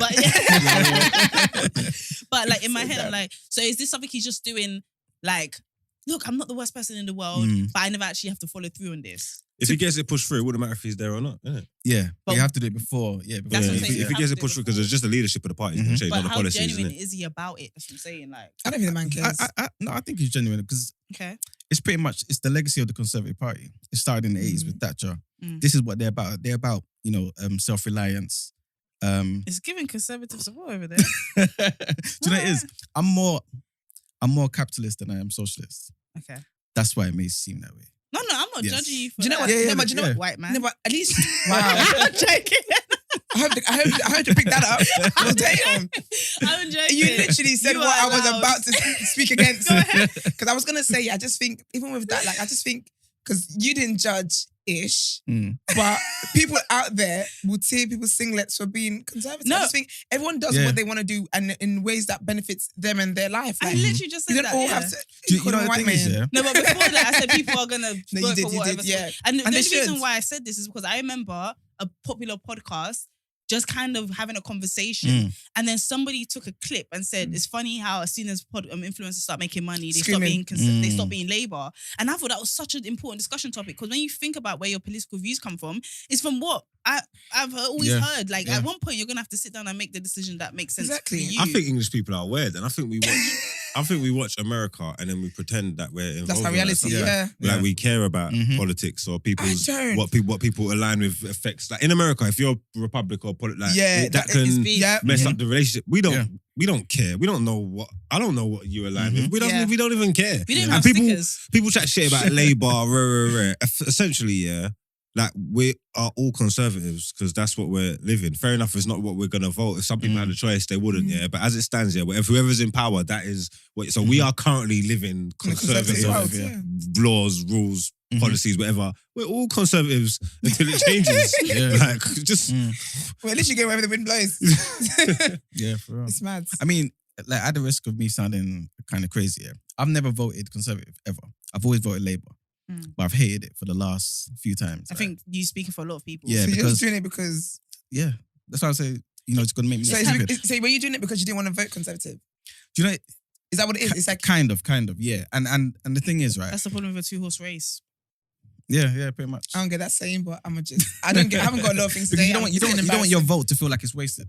I don't necessarily think your vote would be wasted because, like, if everyone thought that way, you're always just going to get, the main two. But I don't know, man. There's something about the Conservatives that I just don't like. Fair enough. And I think it's kind of just I want to be their one legacy. of them. I would say. Conservative. Because they just look after people with money in that. That's that's the So thing. I want to get so much money that I like them. 100%. So I just want to be one of them. My thing with Labour, my issue, and bear in mind, I'm not like entrenched in politics, but I'm not going to dismiss, because I think a lot of people aren't. So whatever. I personally feel like with Labour, they don't feel to me, they feel like just less conservative than conservatives. I don't know if I feel like a sentiment of what my parents taught me about Labour. Yeah. I don't know if I get this pro people. Like, I don't think I get that. I think that's one of the reasons why they didn't really like Jeremy Corbyn, because he was a bit too much on that. Yeah. To me, they are just conservatives that don't want to go to hell. Like they don't want to do terrible things. Yeah. Like, they don't want to fuck up They're people too conservatives, much. but they don't want to smoke. Do you know what I mean? I swear we even spoke about this the other day. We've only had like one Labour government in our lifetime, innit? And Tony Blair. And he did the most. He did the most. But he had a kind of a good balance though. He was the best. He was the best. That's why Nigerians are, because a lot of Nigerians are Labour, because they saw what Tony was doing. Yeah, Our bring back schools were Tony better. Blair, man. No, I like Tony Blair. He was our best leader. Facts. and I he think so looked- in our time, he yeah. looked- People moaning about war crimes, like crime schmimes. Like, people do You're war crimes. just dying for it today, aren't you? What do you mean? You just really don't want. You just want Brent, annual There's leave. atrocities going on all over the world You every just want day, free like. annual leave. You don't want to come into my right Brent, because you're doing this on purpose now. I need to add this to the show. The views of Marks, on the view of Marks and Marks alone, they do not reflect TDA, Esther, Koi, said or Emman, crime Brent, this household, or even the church. Okay, because He's There a you past criminal. he's a past criminal. I don't know why you would say criminal. Like what? I identify as criminal. I don't follow laws. I don't care about rules or laws. He's not or criminal anything. anymore. I don't care about anything anybody says. I don't care about following any laws or any rules. I'll break any law. I don't care. The only problem is if you get caught. But anything I do, I'm prepared to deal with the consequences. But just because someone told I'm not me prepared for you to I'm deal not with allowed to do consequences. something. I'm not You see, prepared like, for just you. because Like, someone I- says you're not allowed to do I something, hate I when don't. I read I these. don't believe that. Like, I just don't listen. 100%. You don't listen to these people. I just don't listen to these people. I just do whatever I I want. saw I that. think in I COVID. rate it, but I'm not prepared for him to get caught for the consequences. Because Like, I hope I don't get TDA caught. gotta get. Yeah, we gotta keep get going. it. I just want a consistent month. That's all I'm asking for. No, and this month it will happen. Gosh. This month it will happen. Okay, guys. I'm gonna start fasting. I'm sick of this. I'm sick of y'all. Not fasting. Girl. But I get that sentiment in terms of, like, I saw that during COVID. I feel like the women in my life followed the rules they were told, whereas what I saw the men in my life, with all of them were black. They were just like, I feel like this shit is optional. Like, they didn't care. They didn't care. Like, they didn't care. So a lot of people be like, well, then that means you guys play a part in how many people. Because I'm looking at people, they're moaning at them lot, like having parties and that, yeah, and then they're crying, saying, "Oh my God, you said we couldn't even hug our loved ones. You said I couldn't go to mum bam's house at Christmas, and you was like having parties." And I'm saying, this is more for you, for listening to this white man No. tell you I'll be honest you with you. can't leave the house. You know, it's Are you true. not stupid? What, my family? I was with my whole family at Christmas. I had a great Christmas. It was sensational Christmas. It was hugs I had a great and Christmas. kisses and vibes. The thing is, it was even nicer because we knew we weren't meant to be doing it. No, it was great. No, I'm not gonna lie. We never got along more than that. Christmas. It was crazy. And just so funny was that my neighbours as well, everyone had a great Christmas, but everyone was like, "Oh, Merry Christmas!" Because we all know the situation. I'm sorry, those situations. My empathy is capped at 0.1 because why did you do that? No, because I'm not going to look down on them because they followed the rules. Like, that's good. The thing is that I made everybody good for you, but I had a great Christmas. Because we had a new baby in the family. We did make sure everyone took a test and everything like that. Yeah. But it was like, yo, like, you're asking for. Do you know what's mad? People passed away, and literally, I don't know if it was 4 people or 10 people. I can't remember. But they couldn't all go to their their loved one's funeral. I think it was like As in, maximum 30, even if you're a rule breaker, like, you couldn't go to the funeral. You know what was killing me one time? Yeah, I was in the park. Dude was banging lockdown, like right in the smack down bang in the middle of lockdown. I'm in the park. Yeah.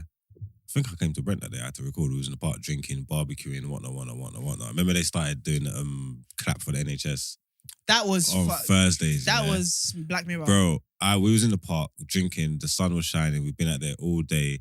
8 o'clock. there was just a thunderous round of applause. everybody just clapping for the NHS, yeah. And I'm looking in this park, and there's easily about 3,000 people here. Wow. I'm doing the maths. There's about 3,000 people here, maybe more. And they're clapping for the NHS, and we're supposed to be in lockdown. We're supposed to be in our house helping, isn't it? And I'm like, oh yeah, this is funny, man. I love that. There was something. You know, that is a community togetherness. I love that. We love tokenism. I remember I didn't know this clap for the NHS was happening, innit? I thought the rap but I heard clapping outside. I said, "Mum, the time." I said, "Jesus is here." The time's come. I go outside. I see everyone clapping here. Did you see what's that rapper? There was a rapper here that he heard bad people clapping, so he started filming. He was like, "What are we clapping for?" And they were like, "The NHS," innit? He was like, "Is that him? Is that him?" It literally, who was it? You know him? Ambush. It was Ambush, and it was hilarious. So but it was definitely because nurses and doctors were like, we didn't ask for this. We want they wanted a bonus. We want better pay. This that was rubbish. That was pissing them off. That was pissing them off. People did. The first one was the best one though. The first one was cold. The people really came out. I went onto my balcony, and I've never seen so many people in this complex in my life. Anyway, and they were everyone was just there clapping. I was like, yeah, man, let's go, man. They were like pots and pans, and they were kids. Yeah. People had their kids drawing. We love the NHS. It was the most gaslighting thing ever. It's giving me the ick. That is so stupid. No, listen, it was the most gaslighting thing ever. The NHS are telling you we want more pay. We're tired. Hold this. And the post, and I remember I would drive like people's houses and they had posters outside their windows and flags and all sorts. Yeah. And nurses and doctors were crying on the internet. But then my local Morrison's allowed nurses and doctors and older people to go and shop before everybody else. Oh so yeah, a lot of supermarkets that are doing that. Yeah, I thought that was nice because they were working but then if crazy your hours. shift, because some people are complaining that their shift isn't in that time. So if I'm on shift, I still have to come back out. We just were not prepared for anything other than a bit of rain in this country. We're not prepared for that. They cancel trains. Man. They need to bring it back. I said lockdown was fun. I can't lie to you. I missed first lockdown. First lockdown was first good, lockdown was the best. It was a good experience. Do you know what? Yeah, my career really went really well. I had a great time. You had to drop a lot of people out though. A lot of people like snakes and that. People that you thought you could depend on. What? You know, like gal turned. You know, like gal telling you they can't come link you. Why? Because we're not allowed that. These are the snakes that you have to drop out. Are you crazy? These are the snakes you have to drop out. Don't think. Listen, everybody loves sunny days. Let's see if you can stand the rain. Don't think when this opens back up, me and you are going to be fraternizing if I can't count on you now. So wait, okay? so you called a girl and she was scared. Bear in mind, there's it's the first lockdown. It's the first lockdown. We're thinking you smell this COVID and you die. Can't trust you. I don't need people like you in my life. I need people that want to be with me in the trenches. But you know, I've got a question for you. Was it going to be the one? He was fucking multiple girls and the girls said they didn't want. How do you know? You didn't know what I was doing. Yeah, that's defamation of character. No. You don't know what I was doing. Let's rephrase. Was it just going to be, were you going to have one consistent link for the lockdown? Was it a bubble? Was I, who, what, sorry? Were you going to have the one consistent link for the lockdown? What, like lockdown? Yeah. No, not to stay over, but it was just going to be her you were linking throughout the lockdown. Was that your bubble? No. See, this nigga had bubbles. The poor girl didn't want to share hella germs that you're meeting other people. And you're upset with that. And you're saying she's a snake. When he said she snakes, seems like a good mother, like someone who's no, but you know what it is? When he said snakes here, I thought of the people that lived alone and it was difficult for them. So I thought because he lives alone, he was saying that people didn't check in on his wellness. No. I thought he meant wellness check. Why would you? If you come to Marks, when it comes to Marks, you can't ever give him benefit of the doubt. You got to assume the worst. But did you see the vim he said that with? Yeah, like he was genuinely irritated. The entitlement that Marks has is something I've never seen before in this lifetime. Probably from one other person. I actually can't believe it. That's the only other person I know. Like, they really think the world waits around that. Shout out to you guys. Life will work out well for It must be nice. It must be nice. Imagine calling a man a snake, because he didn't come and link you. Whilst in the pandemic, In the pandemic. Like, can you imagine the girl trying to reason with Marks? Like, Marks, he's like, no, you're dead, you're a snake. Your skin is perfect. Yeah. And he's like, you're a snake. And he's like, when this ends, don't think you can come back to my phone. Yeah, and then, but babe, I need to be careful about my health. Like, this is deadly. And he's like, all I'm saying is, you're a snake, you don't come today, don't come ever.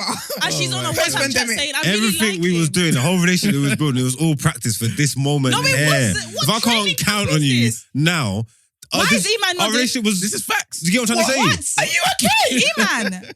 If I can't count on you now, what the hell are we doing here? I mean, I hate this show. I'm done. it. I'm done. I hate it. Personally, I hate it. Welcome I'm to done. today. I'm done. I'm actually done. I'm done. I'm done. No, but Esther, I'm over it. They want us to die on the front Listen, line. listen. On the front There's line. another headline to get through. This can't get cut out. No, I'm sorry. This cannot get cut out because this is wild. This is what we're dealing with. I'm gonna cry. So wait, okay. All right. It's too much taking. It's too much. Please, yourself. the 20%. Because Yeah, I was just had enough. Let's go. Boris wanted us to get The houses. flip. They want us to die on the front line. Have you not? So you're not speaking to any girl that didn't come and see you in lockdown? Oh no. You actually cut them No, off. are you serious? I'm dead From serious. He didn't like them in dead the first place. serious. He didn't like them in the first place. No. No, he if, did. If she was a bad diva, I don't know. I don't think he'll care. Nah, man. He said everything we were building was leading to this moment. This was a defining moment for them. Yeah. In the pandemic. What were they building? He doesn't even want to be with anyone. I just see if so I can funny. count on you. If I can't, you can't be with people that you can't It's trust. a pandemic. Trust. She doesn't want to die. Did she die though? Did I have that? I'm here. We're straight. We're straight. By chance. Nah, man, we're good. I just don't like people I can't count on. Okay, that seems like a fair issue, but I Yeah, I just don't like people I can't count there's on. a lack of logic there, but fair. No, Like, and you lack treat, of a lot of things. you treat people how you like to be treated. In the pandemic. But you have your Are we missing boundaries. the I'll point hold here? you down. If I'm rock with you like that, I'm with you. I'm ride or die, wrong or right, wrong and strong. This is me. If I can't But the count on thing you is- this long, No, but she I could- would, because I would do it for you. So But if you you won't do don't- it for me, it's long. But you realized she thought she was going to die. You didn't think you were going to die. You never believed that COVID was a And real I knew thing. she weren't gonna die as well. Yeah, but you're not a scientist. You couldn't prove that to her. No, but sometimes you gotta go by faith, man. Oh my gosh, you you're not. can't. No. You can't prove. Listen, this is, No. I'm done. you know, No. you know what faith I'm is done. based on. We can't prove these things. Quite. Are we going to say that she didn't do other things as well? As in go out as well? Did she? Probably. No, not probably. The No, scientific fact is that she no. didn't. It is probably because he doesn't know. He didn't keep up with it. He didn't stay in touch with her. He doesn't know. Sis probably may or may not have. We don't know. All I'm saying is Shout out that- to you, sis. Oh, Okay. yeah, and you you did the keep, right women thing. keep your boundaries. Like, don't allow Damn. people like don't let good skin lead you to death. Don't do it. Literal it's death. Fine. Some people will call you a snake and try and gaslight you, but really, you're just a woman who knows your I boundaries. swear to you, when he said snake, I honestly promise. I can't wait to watch the clip back. Because I was like, oh my gosh, like, what do your friends not do? He's like, you're a good because you want to woman. link them. And he tried, Because do you know what it is as well? you're a good He tried to bring us in because he was like, you know when? No, I don't. No. None of us know when. Nobody but No. you, Marks, knows when. Okay. Like, I'm thinking Crap. lockdown. I'm even allowing you to see off. I'm like, yeah, family makes sense. All these things make sense. Man says, I just The want to link. get He's like, you know when a link doesn't want to. she's a snake. Ah. Anyway, 20%. what else has Boris done? Okay. Because that doesn't affect me. So the next thing is, would you work from home in return for a pay cut? No. Nope. Why? I take my ass to the office No every way. day. Not possible. Nope. I'm doing the work, my jigger. I'm still doing the work. And you know Okay. what as well? You work more Mm. when you're at home than you do in the office. Do you know? That's can tell you that that's an firsthand. interesting Yeah. perspective, But right? I think Because- that's lack of. so that means they're structure. getting more for less, pretty much. They're I couldn't. they're getting more. I couldn't less. function at home. When I need to go places and, Really? and do them. But work from home. Because I also just means got- when I you're got just too not in much the office, freedom. I'm just not. I'm still doing True. work. I got too much freedom to go on YouTube or to put the telly on or play some music or I got too much freedom to think I And need you to know, go somewhere But- that's But why do you have confined to like be that. upset to do the work? Like, why did I feel like not to put? What do you mean upset? No, so when you said, "Oh, I got too much freedom and all this," if you get the work done, you get the work done. Like, Yeah, but you said you find you get more work done at home. I'm just saying for me personally, it would be the opposite. I don't think I get more work distraction. done. No, yeah, I just do not too much know. distraction. Yeah. I think me personally, in the where I work, definitely never gonna tell y'all because you're gonna try and contact my employers if I don't say something you like. But when I wear work, yeah, when we're in the office, it's just too much distraction. So my office is kind of like an open plan office, right? So when someone's like talking over there, I can hear it. Like it's quite distracting. You know, people love a tea break. They love a tea yeah. break. And in the office, there's a lot of small talk goes on. I hate small talk. Like I feel like if I die, it'll be from small talk. I hate small talk so much. so dramatic. But it's a lot of small talk goes on. So, and before the pandemic, anyway, I worked from home 5 out of 10 days a week. It's just part of our structure. And I found on days I worked from home, I got a lot more done than I did in office. But also since the pandemic, I will say, because people are working from home more, you tend to do more work. And because other people are working from home as well, you kind of contact each other kind of quicker and stuff. Like some people ring me at like 8 o'clock in the morning. Do you have no manners? And they're upset that I didn't pick up. First of all, I will see you at 10 a.m. That's what I would do. Do you get me? So I do feel like when you work from home, you work more than you would in the office. Okay. So that 20% impossible. So is that rude that people call you at 8 in the morning? You think? Dead people call me at 7 in the morning. But it's the kind of thing I do. What? I have like friends that will call me at the time for No, my like, friends Yeah, know like not to call me at for that like time. casual conversation. Same. No, my friends know not to call me at that time. It's work that will call me at that time. But No, my friends will call me like anytime, to be fair. if it's not an emergency, you better be dying for calling me at that time. Or you just got dumped. Oh, Don't yeah. call me for casual conversation No, I at don't 7 in the mind. morning. Just If got it's dumped. casual Is that conversation. serious though?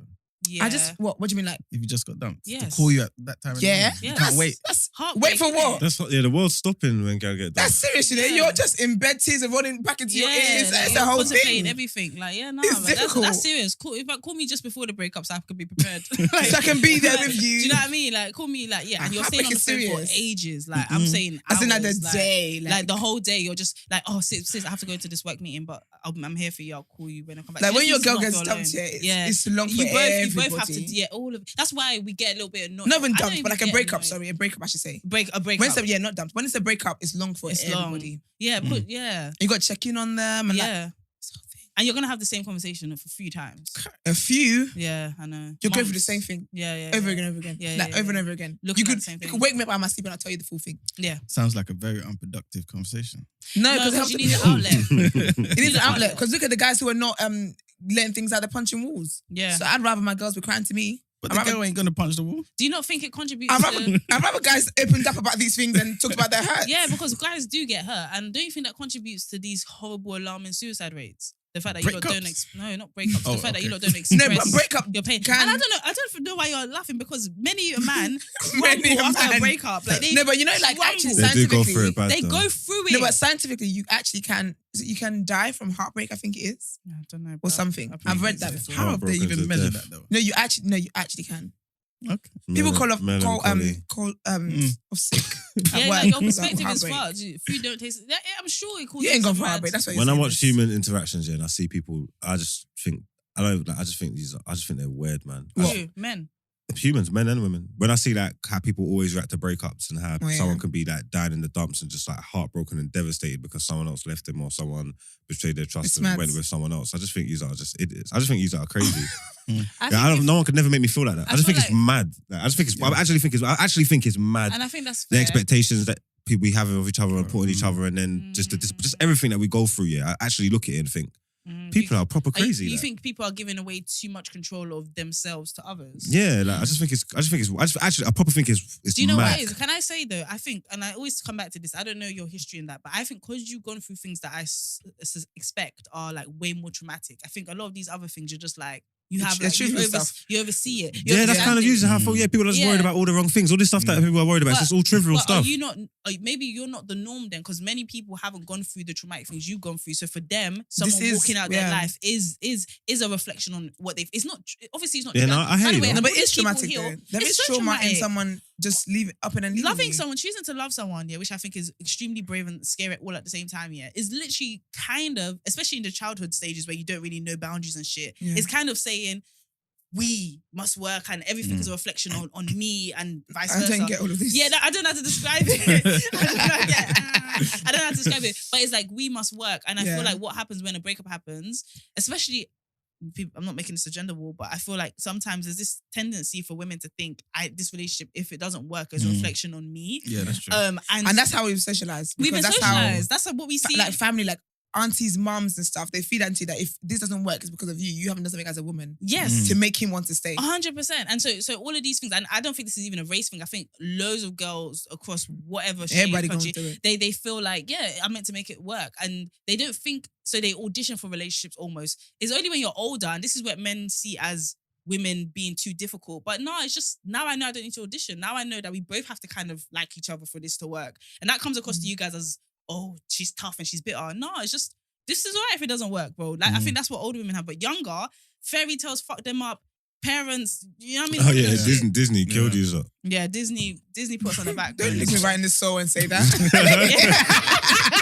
He's like, Disney killed Fucked you. you guys up. It did because it told you that being picked was all you needed. It was a prize. Like, this is It what we literally worked for. ends with the guy getting with the girl, and it says the end, and they live sleep happily ever all after. day and wait for a man to come kiss you. And kiss you with no consent. And you'll be no consent. No consent. The guy will kiss you, no consent, and you'll wake up from your coma. And this is your love. And then it will tell you that you live happily ever after. Can I just say, it doesn't tell you anything about getting along with his mother. It doesn't tell you anything about who's going to split the bills. It doesn't tell you anything. It just says, from you live getting a man, ever and you're saying this to after. children, to 3-year-olds, 4-year-olds, you're saying, from getting, the only That thing is so my toxic, children you know. will It know is, you're a Mulan. princess. So it sleeps. That's all you need to do. Don't That's worry about actually that. so toxic. Mulan is a that was- fucking good that- movie. yeah, that's I sick, love you know. Mulan. That is a sick movie. Have you man. Sorry, but have you that's seen the actually real film? toxic. Have you seen the actual? I'm scared. Yeah. Oh, where she dressed up as a boy. She's strapped up, isn't it? Yeah. Yeah. Did you like it? I haven't watched it. I it's was alright. The mad cartoon at was you. sick. So I thought, nah. I don't think I Let me ever know. watched the cartoon, but the film was alright. Nah, you haven't watched the cartoon. What, The Mulan? cartoon's sick. Yo, please get your youth to watch Mulan. Sick. It's so good. It's one of my You favorites. should prevent all them happily ever after. No, it's not happily ever He after. said no. It's actually a little bit, but cool. Anyway, Yes. Okay, so back to working from home. but Yes. yes. All right. This show, Alright, so yeah. basically, Stevenson Harwood is a top city law firm, and they're giving their staff the option of working from home full time if they're up for taking a 20% pay cut. Is it a law 20%? firm? Nah. Yeah, law firm. They get paid though. Nah. But 'cause- 20%. Nah, that's crazy. Because when you think about it, you have to weigh up that. Do you spend that 20% that's been cut? Are you is that something that you spend on transportation, See, this is the thing. lunch, all that kind of stuff? This is why I like how you're thinking, right? Because I see things from an economics point, right? Like you just said, congestion charge, Mhm. petrol, Mhm. maybe you bought a new car, you're buying clothes all the time Yeah. that you buy just for work, Yeah. all of that. Does that equal up to 20%? And if it does, why do you deserve to have it? Well, what That's- about you the pay other me side for of my things? job. You're not paying me for everything. 'Cause if No. if you're paying me for like Mm. coming in and all of that stuff, then our pays will differ depending on who's living the furthest out and all of that. You're paying me for my expertise to do this job. If I do this job, if I come into the office, like, okay, fine. Then if I come into the office and I do this job within 2 hours, I should be able to go home. It's still full pay. That's not what happens. They're trying to control something about working. Yeah, in this country, they want to control not just They what want you you do, miserable. but your mood while you do it. Okay, Yeah. but Let me listen. Yeah, but if your to- cost of living goes down, and then you could get less, you know, Mhm. if that makes sense. Because your cost of living's gone down. Because all they're doing is providing you a salary so people can live in it. You know what I'm trying to say? Like, and obviously, like, if your cost, You're providing me a salary for the skill I'm providing. Yes. that's cool, but your cost of living's gone down, so it's Cost of living as in transportation, all that kind of stuff. yeah. That's So Especially that's- as it pertains to the job you're doing. But my thing would be, where's all the extra revenue going to go, and where's it going to get distributed through the company? Bonuses. No, because CEOs. you want people to come home, yeah. Because you want people to work from home because you can get the same output, yeah. But then you don't have to rent for the office office. space and all Yeah. this stuff. Exactly. So, do you know what I'm trying to say? Exactly. So all that rent and all this extra stuff, all your Then at overheads Christmas, is all gone. You Yeah. are making more money. You are making more money to give me less money. But no, But then again, certain... we're not doing that. no. How can you not make more money and so I can get There's less a lot money? of passion But then for the I guess market, I maybe, like it. let's just say they had like several different branches. Mhm. They may afford to be able Or to downsize. close. Yeah, downsize. Certain insurance things that are put out because of the people that come in, buying And you laptops, get lesser package. maintenance of These certain software, Are all this type of stuff. decisions. These are your decisions. I signed a contract saying I'm going to do this job. Yeah, that's a you problem. Yeah, like I signed a job. I signed a contract that said I'm going to do this job, Mhm. which feeds into your company. Don't act like you're doing me a favor. We're doing each other a favor. Mhm. Right? And this is the problem. The mentality is that be so grateful to just be in this place. And of course you should be. But I personally feel like you're contributing. Because let me tell you something. That culture thing, I realized that culture thing, the work culture, is all an indoctrination. It's all an indoctrination because they want you to feel invested in this thing beyond what they can afford to pay you. They want you to want to be around your friends at work and want you to do all these things so that you spend that extra hour. Yeah. You're committed. I part get of it. it, yeah. I will do the same thing. If I'm trying to get people to buy into what I'm doing, I'll make it seem like more of a lifestyle thing. But the bottom line, 20% is cheeky. I'm allow you 7%. 20% is crazy. Okay, so what about the whole London waiting thing? So obviously if you work in the city, Yeah. you get paid extra. Yeah. Mhm. Is that okay to be taken away from you then? No, don't take anything from me. Don't listen. What? But Don't why? take What I'm anything from taking me. is So- very enough for me. So if I've got two companies, and I've hired you, Yeah. and one's in the city and Mhm. one's on the outskirts of London, right? Mhm. Should you get paid the same? No. So it should be different. What? Like more? You should get paid more for Let me tell you going to something, London. Emman. Let me tell you something, Emman, yeah? I'm not thinking as my op. I'm thinking as me. Yeah. I've come to do a job. I can't imagine doing a job for 5 years and then you turning around and saying, yo, COVID happened, we're closing down this, blah, blah, blah, and I want you to take a 20%. You don't know the bills I'm billing. You don't know what I'm going through, G. Yeah, but what about that point that he just inflation made? prices. They didn't answer. So do you think they should still get the money? If they get paid extra because they work in the city, if they're going to be working from home, do you think they should still get the money? But is London still expensive to live in? Yes. But you remember... And inflation prices have just gone up. Yeah, but London, like in general, like Greater London and City of London, yeah, is expensive. But traveling to the City of London, that actual London waiting, which is actually factored into your pay, why should you still get that if you're not having to travel into London? Because I'm sure, do you know, it's, as much as they're saying work from home, there are going to be moments where you have to go in. It's like, especially if, say, you're a lawyer, for example, you can't dial in, can't zoom into the to the courts. Do you get what I mean? So, I just think let people enjoy things, man. It will make me work harder if I'm happy here. Let's not take away the value of happiness. It's bad vibes. If the work gets done, I don't know why they care. Even like what you said, if someone can get their work day done in 3 hours, let them go home. But they would never. Oh, do you know what happens if you try to do that, Marks? Because guess what? I've done that. They'll give you more work. No, they will act like you are a bad apple. Like they will act like you don't want to be there. You don't love it. My guy, you're not. I've completed the task. Like, I've completed a task. We've done the job. Like, don't get me wrong. I see their point of view if I was an owner. If I was an owner and I felt like people were just trying to get the job done and cut out rather than bringing a bit more to it, I get that. But I'm saying as a person, I've done the job. Yeah. You can communicate with me throughout the day till this certain time. Like, I think why people like working from home is because it gives them... A lot of people don't want to be entrepreneurs, you know. They just don't want to feel micromanaged. They don't want to feel like they're under somebody's hand for the rest of their life. Do you know what I mean? Working from home has given people the ability to travel and still get their work done. It's given school. You know, when the teacher just needs to see you looking busy. There's sometimes when you finish your work, but you just have to look busy because you know she's going to chat shit or he's going to chat shit. And I'm like, yo, this is the work environment. I've contributed what you've asked me to contribute.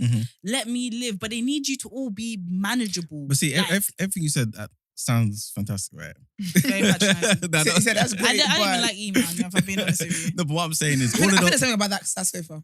Yeah, it is. There's something about the sofa. It is. It's doing something to people. Tomorrow, let's sit there. Yeah. Let's see how we are. Let's see what happens. We're going to be like, niggas are fake. They don't to pay my bills for me. You know? Like, anyway. But all the things you said are benefits, right? Yes. So, not benefits. Right, and okay. No, they're benefits to like you said, like work from home. I can do this. I can do. Like I'm not paying you to have those benefits because obviously I was paying you a certain amount of money so I could see you in the office. You're paying me. So for now the that skill. you're not there, so you're paying to see me. You know, can I be honest with you? In every relationship, I feel like there's unnecessary rules. This is when I get into my marks bag. Okay. There's some rules I feel like are just unnecessary, just for the comfort and the ego of said person. Do you know what I mean? I think that happens in every relationship. There's certain things that are not actually offensive, but your man would never want you to do because it just rubs his ego. Same with a girl. There's certain things. There's nothing. Is it that mad that you like a picture, but it makes her feel bad? Do you know what I mean? Cool. I think relationships in the work dynamic are the same way. Okay. They are so scared of them accidentally paying you more than you're worth that they want to see every second and every inkling of your being. Like they want to see you. And I'm just saying, bro, like, look to your cousins in Switzerland and that. Like the quality of life allows people to do more. And do you know what I mean? And I just personally feel like cutting 20% is cheeky. 20% is insane to me. These are lawyers, bro. Like, they are contributing crazy hours. They're doing, you know, it's not easy to even become a lawyer. Do you know why people go and do 4-year degree? And I think that's one of the perks that I get. The perks that I get from the job when I finally get a job. Is that I get great money. And also, I'm sorry, all of this, I know, remember, you're talking from the point of view of an employer and stuff like that. But I just think as a person, I've been accustomed. I'm going to, in my life, I'm literally doing the exact same work, but you want to give me 20% less because you don't see me? Okay, watch this here. Oh dear. You might hear me say this a lot, yeah. Okay. But to me, economics is life, right? Life is economics. So, watch this. I'm watching. That's good. Vibes is mine. You're in an office, right? Several floors. Everything that you have to do, obviously, emails, get sent to this person, this, that, and the third, right? This may seem like very trivial, innit? But let's just say you're struggling to get through to somebody. You're at home, right? Wherever you live, someone's all the way in Peckham, I don't know, you're trying to get through to them so that they can, you know, get contract done. It's dependent on you getting it done today. If you get it done tomorrow, maybe the amount of money you get from it, the profit goes down like 5%, right? Based on the stock market. If you're in the office, you can take the lift, go upstairs, tap them. You know what I'm saying? Tap them on the shoulder and be like, yo, do this quick. If you're at home, you can't do that. That additional money I've lost, right, potentially, is money I shouldn't have to pay you. I'll be honest with you. How finicky is that? Like, No, it's a reality, though. I'm not going to dismiss your point. What I'm going to say is that everybody that I know that has been able to work from home, when a big project is happening, they're in the office. When it requires them to be around other people because, I don't know, it's a late night, they're doing a pitch, they need that kind of, that's factored in. Okay. But so do you know what? you're basically because they saying, need it to be able to do their job. And that's what I'm saying. If I'm doing my job, do not play with my money. Okay, so basically, would you be okay with working from home, pay cut, but for days you come in, I pay you a bit extra? No. I'll be honest with you. You know that example you gave. Yeah. That doesn't sound like a me problem. No, but that it sounds depends like on the person. job, though. But the person I'm trying to reach is also involved in trying getting this contract done. I'm doing my part and working hard. Yeah. Sounds like that person is the one take the fall. Yeah, for the 5% that we lost. 100%. But that person's also got the same argument saying, well, I've got this certain amount of workload and I can't do X, Y, Z. Basically, whatever the reason is, there's a lack of efficiency in the company. And it would be more efficient if you lot was in the same building. Why should I just think that they just want everyone to be miserable in life. Yeah, they need you to be I feel miserable. like anything that brings you a little bit of joy. Oh, it upsets they their just wanna soul. Have you ever pull seen the that rug from under you. teacher that when you laugh, you just laughed in the classroom. Now you must be suspended because you just laugh. There's certain people that just think work should be a place of death. A place of misery. And I honestly think it's... Who is that? Oh, you can hear the tapping? Yeah. Oh, that's lovely. You know what I'm tapping? Because time to move on. Yeah. Oh, okay. First of all, you're so annoying. All right. So yeah, even though it may seem like obviously I'm defending the business. We've learned a lot about you today still. but realistically, in this situation, I'll definitely be against it because in this particular law firm, the average person, the lowest paid gets paid 90k, right? So 20% is you losing £18,000 a year. I should have gone through law. Yeah. So that's a lie here. Yeah, so obviously that's a lot. That's working from home. 18,000. Yeah, that's exactly. significant. That's ridiculous. But yeah. Anyway, that's enough of that. All right. Thanks for the news. Thank you for the news. Yeah, that's it, man. All right, then thank you so much for the news. We hope we see you tomorrow. Because you know how we act over here. We hope we see you tomorrow. I don't know what the socials are going to be saying, Magical, but welcome to TDA. All right, then jumping into another fun segment, asking for a friend. So dumb. I cannot. All right, then I'm going to jump straight into reading this. My friend and her ex were together on and off since 16. They are now both 22. Some past events on her part led to a major trust issue, but they somehow overcame it somehow. My friend is African and her ex is Eastern European, so there's a bit of a cultural difference too. However, they loved each other lots. She still does and can't get over the breakup. She now wants to send him love letters and try to anything to win him back. We think she should give it time as they've only been broken up for 7 months, but she keeps finding ways to randomly talk to him. Help sis out. Can we go back to the days of love letters? I think I'm really a love letter babe. Have you received love letters? No.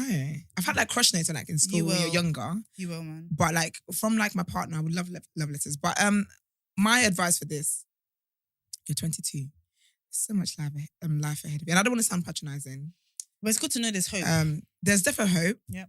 But personally, never fight or beg to be with a man who does not want to be with you. Nigerian proverb. Never ever do it. Because even if you did get him back, he will have the upper hand and he will do you anyhow. Because why is he here? You begged him to come back. You begged. So in all of life's honesty, you've been together 6 years. You're not going to get over this in 6 months. I think they typically say allow like 6 months per year that you're with someone or something like crazy like that. That's why you can't stay with people for no reason. Look at the healing process. Okay, exactly. So, but honestly, you will heal. Like you will, but you just have to literally every single day remind yourself. You'll never be the same. That you can't.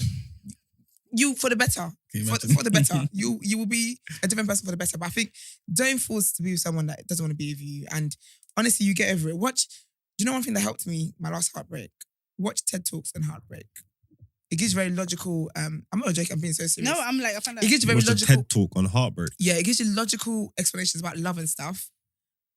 But not, just like that, I think logically, so it was great. But try different things. But honestly, I really just think just heal. I think try different things, definitely. But heal.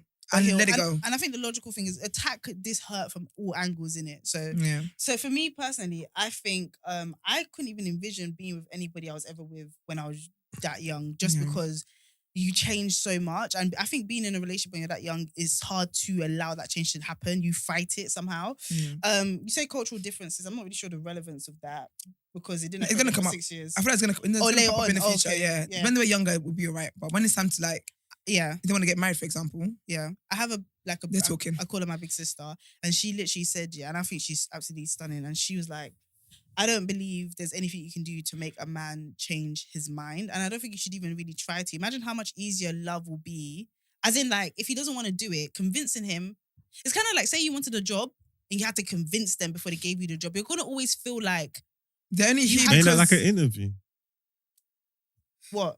Don't you have to convince them to give you the... Yeah. I mean... All right, but then you shouldn't even be looking at it as a relationship as a job. So that's even a shit comparison anyway.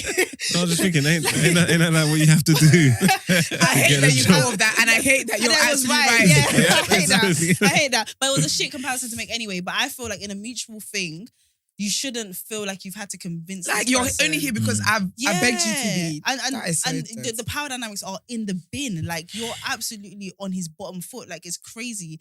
And nothing good is gonna come from that level of discrepancy between the you know who wants it more. It's like any business still. If somebody wants it more than the other person, they're gonna have to settle for a lower price. Yeah.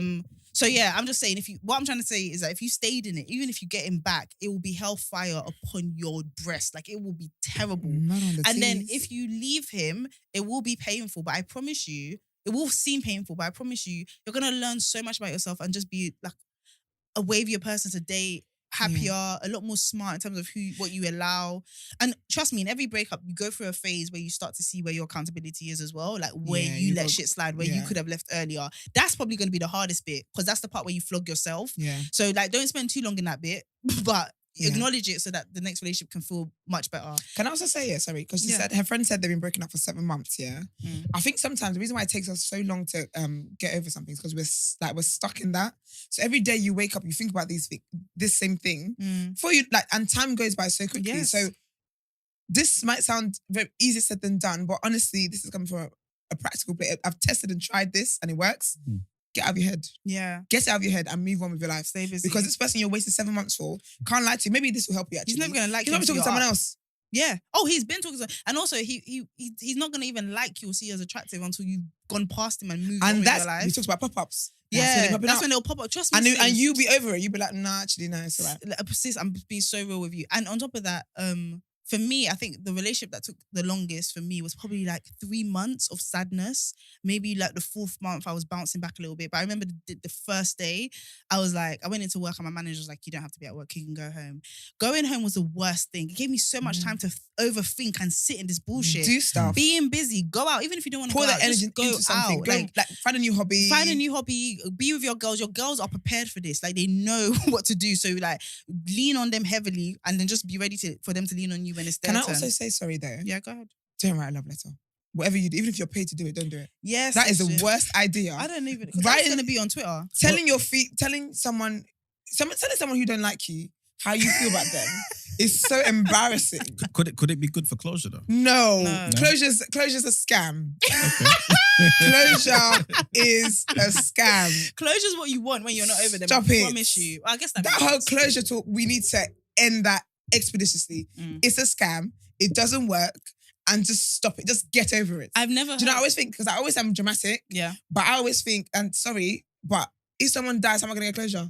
I'm gonna have to move on. Yeah. So what I do, I act as if that person's unreachable, and guess what I do? Do you know what it is? I move on. You're logical and dramatic at the same time. I love it. It's a great balance. I personally think the closure thing. Anytime I've heard a girl say that, she secretly is shamelessly doesn't care. She just wants to be in his presence. That's like it. She just wants to be in his presence, even if it turns into an argument or whatever. She just feels you just comfortable want in the madness that she knows than in this foreign land that she doesn't yet know. Enjoy the foreign land. It's fun here. What about you guys? Is there anything a girl can do to get you back? She did create some of the trust issues. Apparently, seems like she might have gone Afro Nation. You might know, boy. But yeah, is there anything a girl can do to get you back? Okay. Once you're done, it's done. She's only young. They've been together from 16 and she's causing sharpish. But that's when it feels so real though, isn't it? To them? She's a bad seed. So she was kind of messing up. We don't know what she did. I mean, No, but some yes, past yes. events on her. Yeah, but part. you guys are sensitive, man. She could have like. It might be high-fived like someone. he cheated, she didn't want to take him back. See And what now I'm he was saying? like, you know, sometimes guys will try and turn things on you, like, oh, that's Well, the she, problem. she You're not- replied to her you're just DM not and he trusting. lost his mind. Yeah, That's what kind of like happened. Jada did. She was looking for a job. She replied to her DM. He was like, why you replied to his DM? Yeah. Yeah, Women, I man, honestly, we're innocent, sis, man. I think just move on and find what helps you move on. But honestly, the reason why it's been 7 months and you're still in this same Because you keep because you hope just alive. keep bringing that, you keep Mm. talking about it, and also get to the point. Yeah, I know, like you said, lean on your friends, Mm. but honestly, sometimes you don't want to. Sometimes you actually just have to get over stuff by yourself, because the more you talk to your friends about it, you're reliving it and you're talking about it. And then if you have different friends and you can't talk to everyone at the same time, bro, you're just going over the story over and over again. Facts. I get to the point where I'm like to my friends, I don't want to I talk talk about about it it anymore. anymore. Yeah. Yeah. If you were there to catch the gist, you caught the gist. If you weren't there, too bad. Next time, come in early. Yeah. Because there won't be a next There time. won't be But a do you get next what I mean? time. But just move on. Honestly, Yeah. it's sad, But I but think you only get to that stage once you get tired of hearing your own voice and you realize that this cycle is just not going yeah, anywhere. 'cause what is But if you it's the don't same talk thing. about it, you're gonna secretly still be fucking him or secretly still be onto him when Yeah. in a bad. I feel like you need an 7 accountability months. partner for sure. You need somebody that knows the truth about the relationship so they can Yeah. keep you sober. We've got 7 months left in the year. Sis, you can't do that. Yeah. And you're young, man. Oh gosh. See, start a podcast. But I hope that was helpful. No comment. Talk to your friends and all of that. I still don't get the cultural difference thing right now, but Yeah, but I think there was issues with that, but she just couldn't get Yeah. into it. okay. There must have been issues with it. You got Because that's a mix. Mm-hmm. yeah. I ain't gonna say today, yeah. because a lot's been said on this episode, but it's a mix.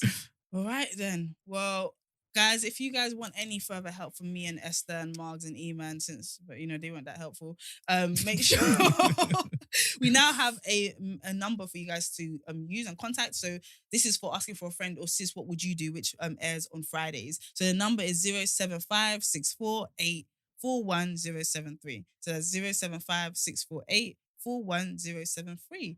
And if you have any voice notes, send them to TDA submissions with the S at THENEWBLXCK. The black has a K, not a K in it, X in it.com. Yes. Yes, that's if they prefer Voice notes. Yeah. You can send all of that to the number. Or you can What send is it to the number. Yeah. Yeah. If you'd like to DM us as well, do that. Just start your message with asking for a friend or sis, what would you do? Yeah, that's it. And in the voice note as well, start off with asking for a friend, just so we know who to send Which this segment to. is for as Yeah. well. And if just you're part of the team in it, so give us detail so we can really, really help you. Exactly. All right then. Wishing you healing. Yeah, we should Yes, because it is difficult. The guys don't get it, but we get it. Yeah, the guys don't get it, but the girls get it, and the girls that get it, get it. Exactly. But guys, let's talk about someone else who needs to heal.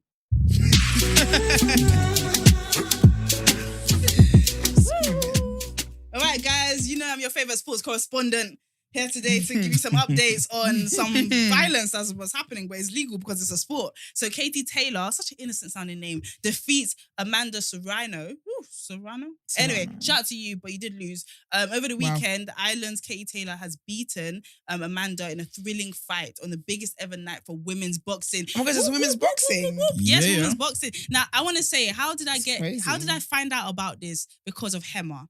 Hema K's story was so entertaining, where she just talks about her exploits in New York, and just all these different things. And then I was like, why is she in New York? And so that's how I found out about this. So, women in tech. Big up Hema. But yes, big up Hema. And also Zizi was there as well. But anyway, let's go back to this. Many from the boxing world have said that this was a classic and definitely a fight of the year contender. The promoter Eddie Hearn, moving for women, look at that, even said that this is one of the greatest fights in the history of Madison Square Garden. Being a promoter means you have to be quite a dramatic character, right? Yeah. For a fight. But I guess that's more relevant before the fight, isn't it? Yes. So, but do they so punch- it doesn't mean he was gassing about. Oh, basically. no, I never said he was gassing. I'm just like, you have to kind of sell. Oh, yeah, like, 100%, 100%. So, question: do they punch them in the faces? What'd you say? Yeah, I think they have to. They punch them in the faces. Yeah. It's boxing. Damn. I just focus as women that they might, switch up a bit. I didn't even know women Esther, box. We want equality. Equality, man. Across the board. You can't say stuff like that out loud, Esther. You got to say that quietly. It's just me. The man them are looking at us funny right now, sis. Yes, punch us in the face. Well, no. Damn, I just want we all want to have beat faces and nice nails. Do you know what I mean? But that's what they got, beat faces. So this will definitely do a lot for women. I them. thought they switched it up a bit. She's sick. So you should have whispered it, man. You should have texted me. Let's switch it up a bit. No, I'm genuine. I honestly cannot believe this. I'm gonna have to go Shoulder on YouTube punches, some- innit? Shoulder Yeah, punches. like body punches. But anyway, it's fine. Could you imagine women boxing with just body blows? No, but even that, I'm thinking avoid the boobs. Like, what the hell? Yeah. I'm going home to watch some women boxing because I cannot believe this is actually a thing. Yeah, you should watch this. That would be so funny. I just wish we messaged. Could you each other imagine the trouble that they'll before get in? this. They'll go crazy. There'll be protests about Crazy. that. They'll have to punch each Yeah, other in but the face. They'll go mad. She's not a boxing fan. Why like would you that. want to? Why So would you she's want not to ruin your speaking. face? Because you want equal rights. You want equal everything. No, because boxing. No, I just wanted to requires get that. things paid for. Not my face. Stop. The heck? That's not the boxing women are gonna fight us. Please, please. Yes, boxing in the face. So this will definitely do a lot for the notoriety of female boxing, especially as this was the first women's fight to headline New York's famous Madison Square Garden. Oh, they made history. Yes. W girls. And so Katie Taylor is now unbeaten after 21 fights and keeps hold of her WBC women's boxing, WBA, IBF, and WBO titles, which are all very important titles for fights. So yeah, shout out to women boxers. Big up you, Katie Yeah. and Amanda. That is, Yeah. yo, Kate, do yeah, something. Katie and Amanda. But yeah, man, shout out to you guys. I can imagine, okay, let's just talk about this really, really quickly. I can imagine it's quite hard to make a name in this space. Like, I can imagine no one's wanting to give them a name. Definitely, Shout because I out. didn't even know this space existed. Oh my goodness. It must be difficult. It It must be difficult. It must be difficult. Okay, and then guys, porn in the House of Commons. So MP, Do you know what? This should be called that. as many of you already know, an MP by the name of Neil Parish, recently resigned after reports that he was watching porn in the House of Commons. He has now responded and said that the story is not as straightforward as that. Of course, So why did you resign? complicated. It's complicated, guys. He claims that he was in you know what? Before we go into this, when people get caught for something, even if the truth doesn't sound realistic, we need to start. Because let me jump into it. Okay, he claims that he was in fact searching for Dominator, which is a combined harvester type of tractor, basically. When he wait, hold on, are you meant to be doing this? No, yeah. Okay, cool. When he opened a link to an adult website mistakenly, the Dominator is a popular brand of combine harvester, so tractor. Do you know what I mean? And the MP actually has one on his family farm that weekend. Then allow Pulled him. it out of. You know, Pornhub has a sound. Like, it has like, music. Like, you don't mistakenly go for Pornhub. Anyway, so the MP has issued an apology and admits that even though it started with him looking at tractors, he did watch the link. He clicked mistakenly for a bit and then went in and watched it a second time just to make sure that it was, because you have to be sure of these things. He's an MP. I said, when they having sex? I don't know. I'm not sure. Let's try again. Let's see. So my thing here. I just think, Actually, let me let you know what you think. Do you know what? Can we let's Margs? Oh no, we'll come to Margs. My thing You here. could have just, and we could have just, you know what I'm saying? That was smooth. That was smooth because I know Brent would have just pressed the button. Okay. We want to do that. Yeah. All right. Yeah. We're doing it. It's done. Margs, what do you think? Oh, dear. I think, anyway, you know what it is? It's my part. I think. When he wakes up, the only segment he wakes up for. He sits up every time. It's, I never seen his shoulders so high. preparation. Anyway, this week, it's not just Neil though. It's not just Neil Parish that's done out here, man. If you dare, Huh? is it who you said earlier? No. Okay. I love our Vim though. Continue. Go on. I should do that one. No, man, it's the whole Tory party, man. It's the whole Tory party, man. There's like a history of like misogynistic misconduct and all of these things going on. Like it's happened. It's been happening from the beginning of time. And you know what's mad? I don't want to just put it on like politicians yet because it's humans that fill these roles, isn't it? You know what I'm trying to say? So it is just stuff that men and women are going to be doing. But at the same time, you are supposed to be leaders in our community, man, and you are supposed to be better. And what did he say? His only crime was that he watched it twice or something. I said, I went in for a second look. That's my only crime. I said, my only crime Can't lie, is that though. I enjoyed it so much I went back. At work. At work. That's the only thing I've done wrong. Man said he was looking dominatrix tractor. And Didn't See, that's the benefit from working Didn't see from no home. wills. Didn't see no. oh, Right. look, there you go. It's all tying in. It's all tying in. If he was working from home, he could have looked at his dominatrix in Right. peace. There you go. You know what I'm trying to say? And you could Crazy. definitely zoom into those conference meetings at the House of Commons and that. You could definitely do that. Anyway. But- I had some references somewhere, and really, should be better and write them down because I've misplaced them. But there's too many cases of like funny like sexual harassment stuff in Parliament, like I'm saying, misogyny, all the misconduct. Yeah, there's guys that's like he's got a reputation for using too many prostitutes and all these things. It's like, yeah. What, in the House or Commons? Yeah, there's an MP that's got a reputation for. They're on the news every year. Yeah, something. But like I said, they're only human. So there's man that's reputations are going to precede them. This one, like too many prostitutes. This one's always getting drunk at the parties and getting lit. This one's a bit handsy. This one watches porn at work. This one watches porn at work. Do you feel me? Like, so yeah, all the politicians, you are done at it. All of you. I'll be honest with you though. Because deep down, you're all just pieces of shit and you don't get your policies pushed through quick enough to help us. But with that being said, make sure you get the rights to buy scheme through. That's a good one. Yeah. That's a good one. You guys are onto a good one with that. Yeah, definitely. Yeah, you're onto something. So make that work, pieces of shit. Do you know what I think? I'm so sorry. I just think, when they have to resign, I think it's out of order because half them other people, not even half, 3/4 of the other people sitting in that place judging them, they do the same shit. They all do I don't You know just how haven't you been don't caught. I don't know how you don't feel like hypocrisy when you are making this much noise. Like, you don't know that you watch, like you do this. You watch. They're this always thing. compromising and resigning to save face. I want one day someone to say nope and just see. But I you know want why? to That talk guy about, did. talk about Who was that resign. guy Nope. during Nope. lockdown that went to drop his kid at I think his brother and sisters or something. It was a politician who's on Boris's team. I think Boris's advisor or something. And he dropped. So during lockdown, he and his wife. But that wasn't on the road. That was a road trip. Yeah, Yeah, but they went- he was like, I'm not resigning. And I was proud of him for that. I can't lie to you. Yeah, I wouldn't because resign. he had Boris backing him. Like, do you know what I mean? No, Like, there was but a the boys people- club there. Yeah, but the people were calling for him to resign. Yeah.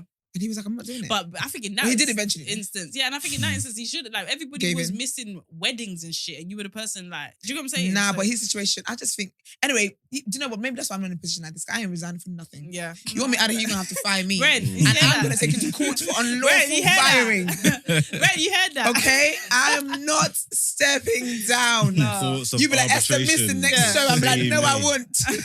I will be here see you first. at 7:45. With croissants, bro. Exactly. Yeah, no, I heard that. I do feel like the reason why they don't mind quitting and that is because they usually get shift over to another great paying job that's less public facing. He's going to write a book.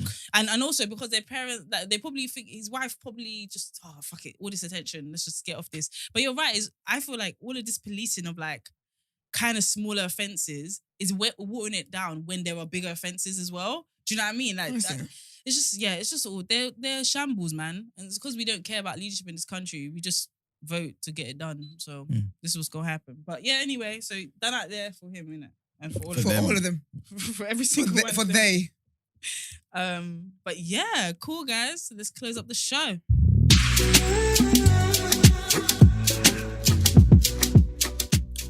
Yo, beautiful people. So we've learned a lot today. Blackface is wrong, but building ourselves up is right. Yeah. Melissa's wardrobe is wavy. And Margs did not like Stormzy's outfit. Yeah. You never heard me say that once.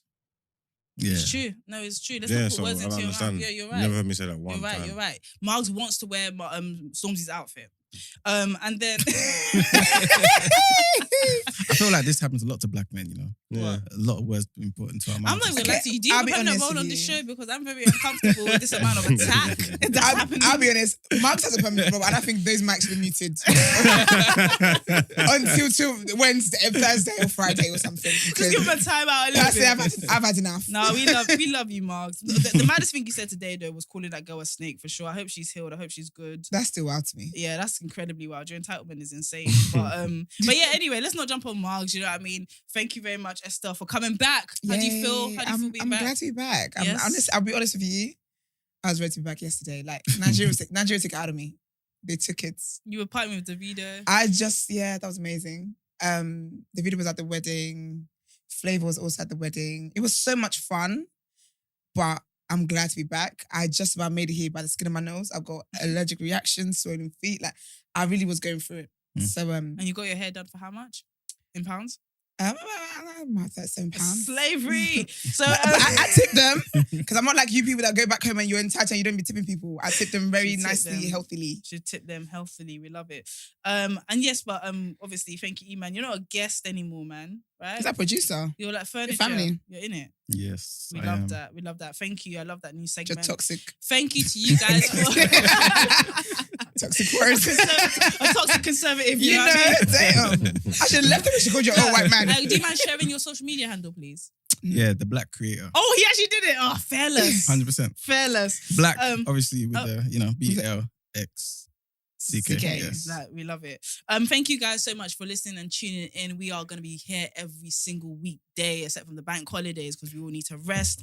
We're going to be here tomorrow, the day after. Make sure you get involved. If you guys want to send in any voice notes, text messages, make sure you do that to 075 6484 1073. That's 075 6484 1073. Make sure you follow us on all our social media platforms, guys. That is just how we get more people to know about us. So comment and share our videos. Brent will be giving money to the people that share the most amount of videos. Make sure that, just so you guys know, I'm joking, by the way, because I don't know if Brent's gonna back that. No, listen. They should. I wanted someone to ask. Also, you can watch every show live from the beginning of June. June. Update that. On Patreon. So head over there, get involved in all our wonderful perks, get involved in the day after. You'll be part of the show, just not getting paid. And you'll be able to interact with us, ask us questions, and so much more. And for those who want to inquire about being on the show, if you have an interesting story, a point of view, then make sure that you email the team at the day after at the new black, and the black has an X instead of an A.com. Thank you very much, guys. Have an amazing week. See you tomorrow.